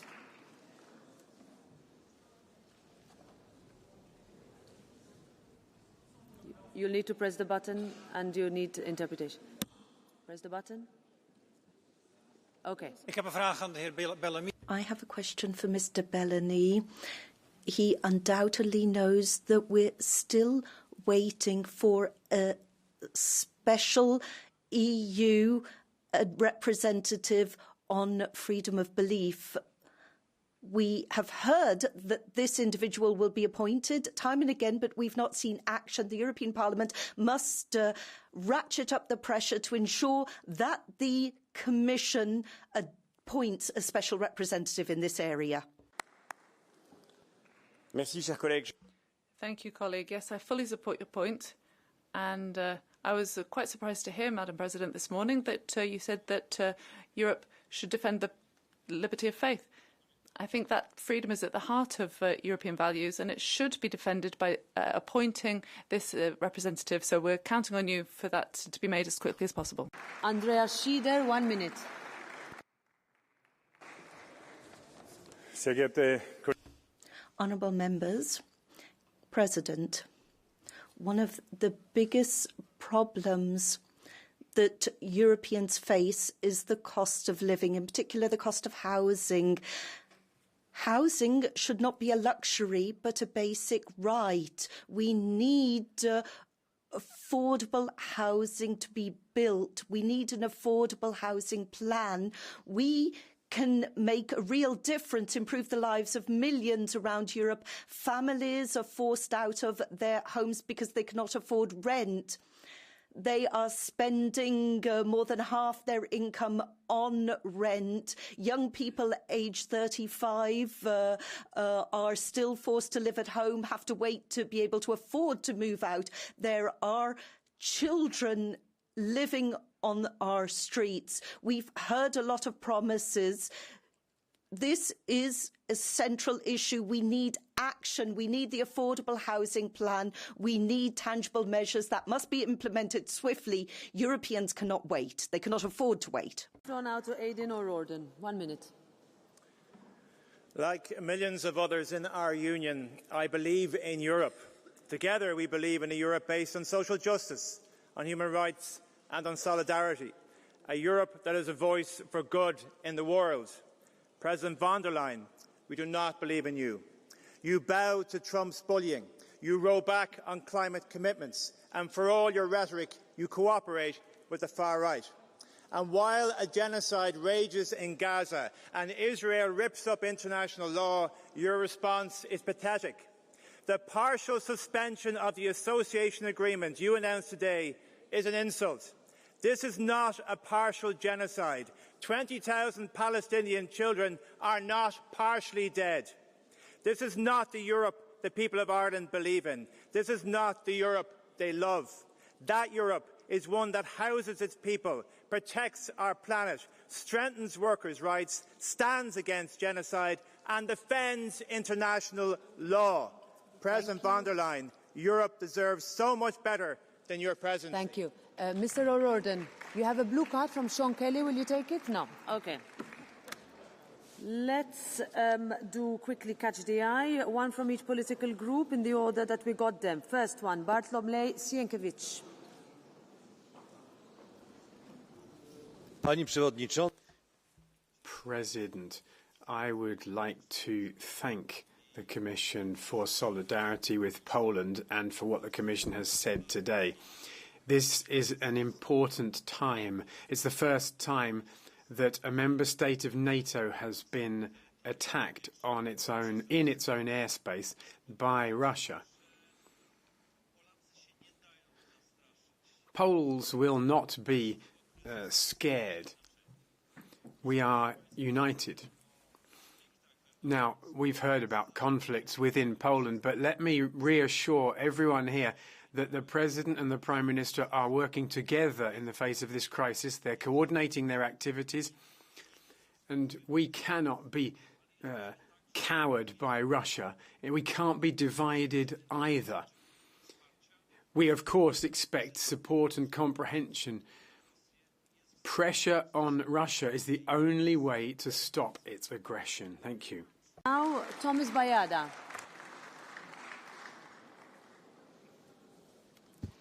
L-istess Ewropa Europe u neħlem illum titkellem fuq l-armi milli fuq il-futur ta' binti. Din hija l-vuċi tum żagħżugħa Maltija illi jemnet fil-proġett Ewropew. Imma llum x'qed naraw? Żgħażagħ li jħissuhom minsija, familji li qed jitħallew weħidhom, anzjoni li jridu jażlu bejn ikla u saqaf fuq rashom u istituzzjonijiet li jdawru wiċċhom quddiem. Young people who feel forgotten, families who are being left alone, elderly people who have to choose between a meal or a roof over their heads, and institutions that turn their backs on genocide and injustice. This is not a Europe that inspires. This is not a union of peace, prosperity and equality. Madam President, look around you. Listen to the voices of our young people who want a Europe that embraces its people and not one that instills fear. A Europe where no one is left behind, where every child has a future, where every elderly person lives with dignity. This is the Europe I believe in, a Europe of peace, of social justice and of hope for each and every one of us. Now Anna Maria Cisint.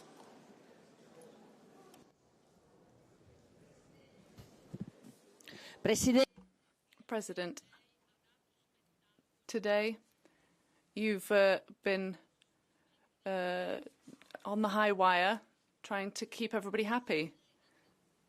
This is just intentions, but over the last 6 years, you've been at the helm, and the tragic consequences are clear to all. You've talked about reconciling the green transition and defence, bullets and biodegradables. And while you talk about Russia, the threat is already here, the fifth column of Islamists who are crying death to the West. Our strategic project is not just in defence, it's also in industry. By cutting our emissions, you're condemning our businesses and our workers and selling them out to China. You want to defend Europe, or do you want to bow to China just to protect your wobbly majority?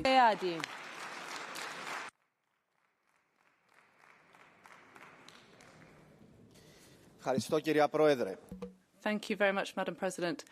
After I was elected, I've been following all of your speeches, not just in plenaries. You often mentioned Ukraine, Belarus, Moldova, the US, China, the Western Balkans, Israel, Palestine, Syria, even Hungary and the Green Deal. However, how many times have you talked about the illegal Turkish occupation of Cyprus? Never. What about the people who were displaced or kidnapped? What about the people trapped in a member state? Never. What about the war on Cyprus? Never. What about our religious heritage that's been destroyed? Never. Even today, when there are 5 Cypriots imprisoned in Turkey, you have not said anything. It's time to talk about it. Helmut Brandstätter. Thank you, President. Commission President, Mrs. von der Leyen. As an Austrian, let me say the feeling you're talking about the single market. We must build on the single market, yes, but we cannot have a situation where the same goods are more expensive in Austria than they are in Germany. And what about Serbia? I've been to Serbia quite a lot recently. A lot of people there are disappointed in you because you associate yourself too closely with authoritarian President Vučić, rather than standing by the people. Your commissioner is finally standing up, but they have expectations of you. The people expect you to speak out against authoritarian systems. And on Russia, thank you for finally saying that Russian assets belong to Ukraine. But now take action. We need deeds. People need to believe in what we say, and that would be a good move for Europe. Thank you. Now, Vicente Marza Ibáñez. Señora Presidenta, yo le quiero preguntar si usted... Madam President, I wonder if you have called for a motion against yourself, because you've actually been criticising much of what you've done. You're talking about a strong Europe, and then you humiliate us and you bow to Trump. You've talked about climate change, and then you agree on all policies to do with climate change with the denialists on the far right. You've talked about housing, and you've put money into weapons, not housing. The weirdest thing is that you haven't spoken out against a genocide. You've not said anything. You've said that it's not in your competence. And suddenly, today, you had competence to announce partial actions after so many millions of people in Europe have come out on the streets. Being the president of Europe is leading it, not following, like the flotilla that you won't protect. Leading Europe is being consistent and defending its values. For example, behaving the same in Ukraine as we do in Palestine, acting to defend universal rights throughout Europe, and making sure that Europe is free throughout the world. Please stick to time. Señora President, Europe is in dire straits. We can see that through your policies that favour the powerful and humiliate the most vulnerable. Today you talked about Europe's independence, but we saw how you humiliated yourself at Trump's private golf course. You left the democratic mandate behind and sold us out. What about the European Social Fund? That is vital to improve people's lives. You are looking to raid it to finance war. We have heard time and again that European citizens can be protected not through missiles but through rights, social rights. And what about the idea of creating a type of Guantanamo Bay for migrants outside Europe? You are persecuting those trying to flee to save their lives. So what about Gaza? It is a genocide that you do not even seem to be able to recognise as such, as a genocide. The microphone has been cut off. Keep to time, please. Mehr Druck auf Russland, Sanktionen. More pressure on Russia, sanctions on Russia, and we're hearing the old mantra. Mrs. von der Leyen, you can speak, but in the White House you wouldn't even be at the adults' table. Rearmament you're talking about, but you haven't mentioned the word diplomacy. Is that because you were defence minister before? Although none of your sons served in the German army. You're serving the war of the rich against the poor. Lucas Sieper.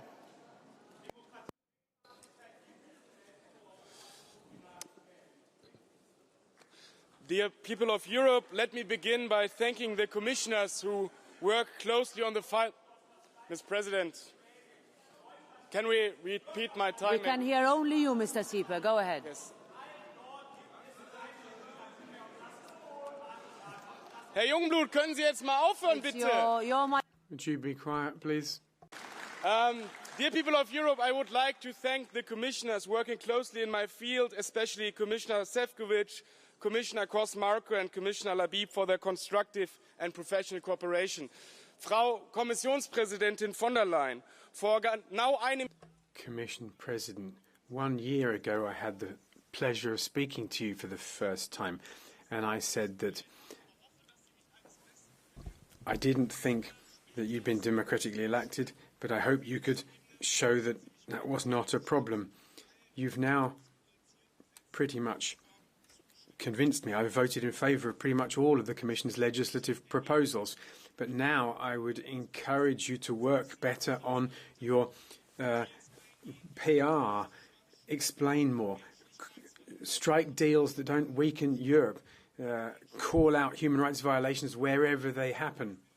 Mr. Sieper, I give the floor now to the President of the Commission, Ursula von der Leyen, to respond. Very much, Madam President, honourable members. Thank you very much for a very vivid and interesting debate indeed. I was told I spoke 1.5 hours. Sorry, that was long.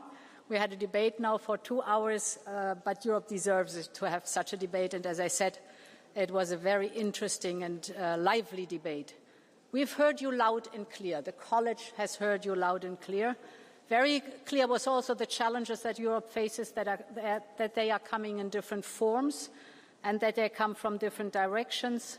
And there can be no doubt about any of that, as we have seen again in the last 24 hours, both here in Europe and across the world.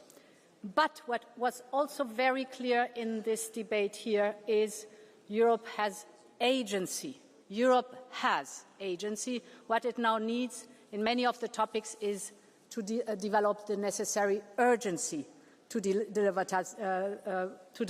I'm getting tired. If we stay united, we're the ones who can create the conditions for a more prosperous and more secure future.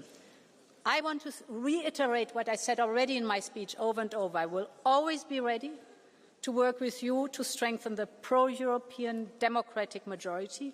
In my view, it's the only majority in this House that can deliver for Europeans. I will always be ready to bridge our differences and find common ground, because it was excellent that we had the debate here today. But democracy is only strong not only if we have debate, but when it decides and when it delivers. And therefore, we can, on one hand, always choose to focus on what sets us apart, but we should make our difference, on the contrary, the foundation for a stronger European home. I think it is easy to say that Europe does not do enough here and does do too much there, but what the majority of speeches from the pro-European democratic forces was, the tone was encouraging, the tone was progress-oriented. You asked, rightly so, for not only words, but deeds. Yes, you're right. The character of a SOTEU, State of the Union, is that we do not only look back on what we have done, but we also sketch the way forward. And of course, at the moment, it is words and not yet deeds. But as I know this Parliament, you will hold me accountable. That is good, because this also shows that Europe is not some abstract entity. Europe is you, Europe is us, everyone is us, and this, therefore, with conviction, I say, long live Europe. Thank you so much. Thank you very much. Now, we'll have the last round of group leaders in reverse order, starting with the ESN, Sarah Knafo. Please stick to time, 1 minute. Merci, Madame la Présidente. Madame von der Leyen. President of the Commission, we don't expect anything more of you, but you still managed to disappoint us. We had energy crisis and the renewables fiasco. We thought that you would actually question your own policies, but now you're just going further. The loan has become much more expensive, but now you're putting forward an extraordinary budget of 2 trillion. You've lectured us on the rule of law, but now you should be respecting the judgment in respect of Pfizer information. But apparently the law only applies to other people, not to you. After Trump was elected, we thought that your anti-Trumpism would actually lead you to defend European interests, but you gave in without a fight. And now you're going to sign Mercosur agreement whilst at the same time over-regulating our own products. Looking at you, I really don't think you even understand what I'm trying to say. You will never change. You're an ideologist, you're a technocrat, and you will stay those things. The only thing that Europeans are expecting from you now is your resignation. Madame Aubry, you can speak from your seat. Wait, it's coming. Yeah. No, wait. Should be on. Okay. Madame von der Leyen, it's been a year since you were re-elected to the head of the European Commission. 1 year too many. Over that time, you've committed irreparable damage. Your speech cannot mask reality. Yes, you have become complicit in the genocide of the Palestinian people. You've taken no real sanctions. And your announcement today changes nothing, because faced with the genocide, there can not be half measures. Yes, you've bowed to Trump's trade blackmail, and you've signed the worst Mercosur free trade deal in history.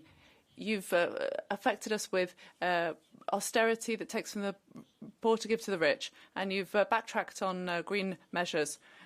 and you want to stay another year, you should leave over the course of this year with your entire Commission. It's not just our group asking for it. 60% of European members and citizens as well. And we will put a confidence vote against you for your inaction on the genocide in Gaza. Bas Eickhout.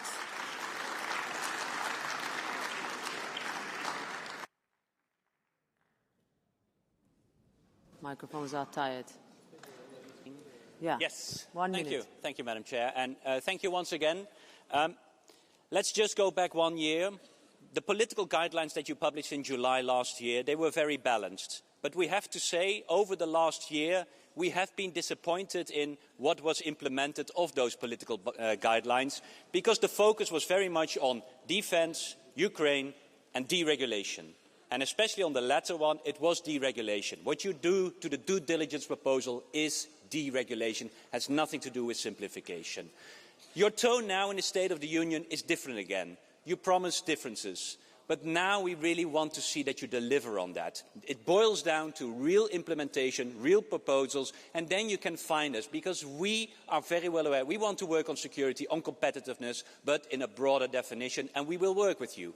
Thank you for making also very clear that you want to work with the pro-Europeans. But I do think, and you still have 1 minute, Manfred Weber, use that wisely with whom you want to work. I give the floor now to Valérie Hayer. 1 minute. Merci. Thank you. I have a minute. Earlier, I outlined my political group's priorities. Now, something struck me in the course of this debate, the hypocrisy on the far right of this chamber.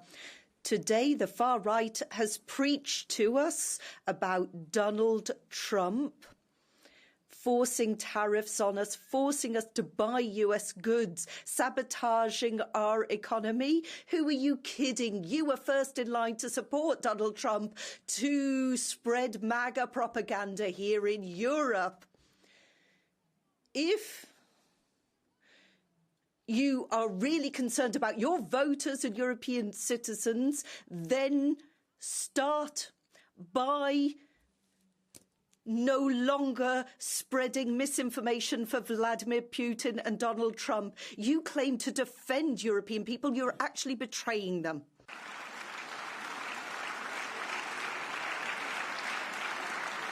I give the floor now to Asita Kanko. Dear President von der Leyen, the truth is that the left killed the Draghi report before your plane even took off and then blamed you for standing by the corpse. The public remains anxious all over Europe and angry. We see it today here in France. People worry about transparency, security, respect for the European values, a more powerful voice at the international stage, protection for their businesses, justice and law enforcement, a realistic migration policy. To address these concerns, we cannot afford to be blindsided, cowards or hypocrites. So, was your speech an appropriate answer today?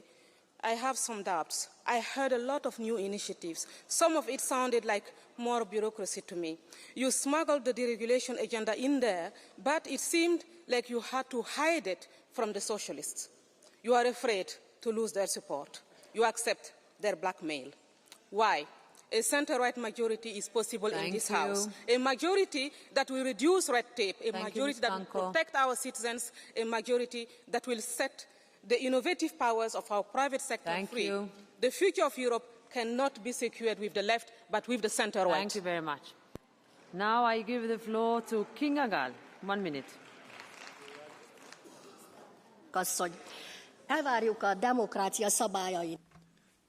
President, we expect you to see democracy upheld and that sovereignty be maintained, that values be respected. And that the rule of law be upheld. The Patriots Group want answers to the urgent questions that we're faced with. Why is Europe weaker than it used to be? Why are children and citizens in worse conditions than before? Instead of giving us answers, you've answered with a warmongering ideology. Instead of offering answers, the Commission has become part of the problem. You have to resign. We need a new Commission, President. That's what the Patriots Group is expecting from you. I give the floor now to Irache Garcia Perez. Thank you very much, Madam President. I hope that this debate will be useful for the European citizenry, and as such, I'm not going to talk about Mr. Weber, and I'm going to focus on the proposals put forward by President von der Leyen. I'd like to say to her that on behalf of the Socialists and Democrats group, we are going to be vigilant and constructive. Today, you've mentioned many of the proposals that we put forward, but they should not just be an announcement to allow for a good climate in today's debate. It has to be the real agenda for the European Commission for the coming months. We want a time frame, we want legislative proposals, we want budget, which not much has been said about that today. We really want to see political will to build something. Europe was built by the cooperation of pro-European forces and on the back of social democracy. We are not going to shirk responsibilities, but we're not going to be hostages to those who want to steal our values, our ideals and our proposals. So let's continue working with responsibility. The floor now to, as last speaker, to Jeroen Lenners.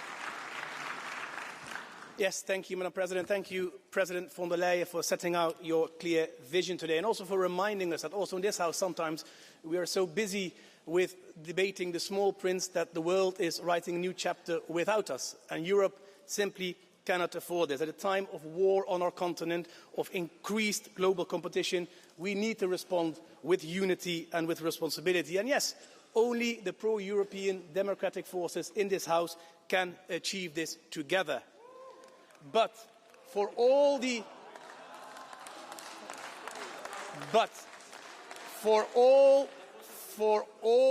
attacks from the Socialists, the Liberals and the Greens today on this issue, we are still waiting for a real commitment on delivering in this agenda. And for us, this is the autumn of truth. Do you choose a competitive Europe, cutting red tape and driving innovation?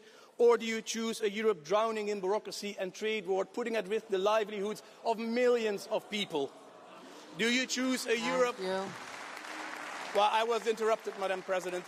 Do you choose a Europe that properly manages migration, protects our border, or do you keep dragging your feet on the proposals that have already been put on the table by this Commission?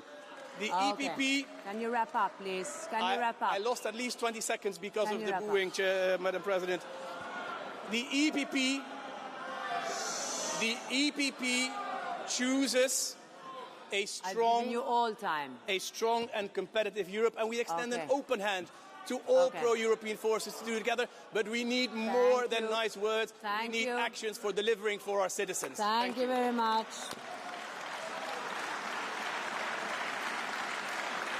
That's it. The vote is done. Thank you. This is indeed very interesting and very lively. We'll have the votes next.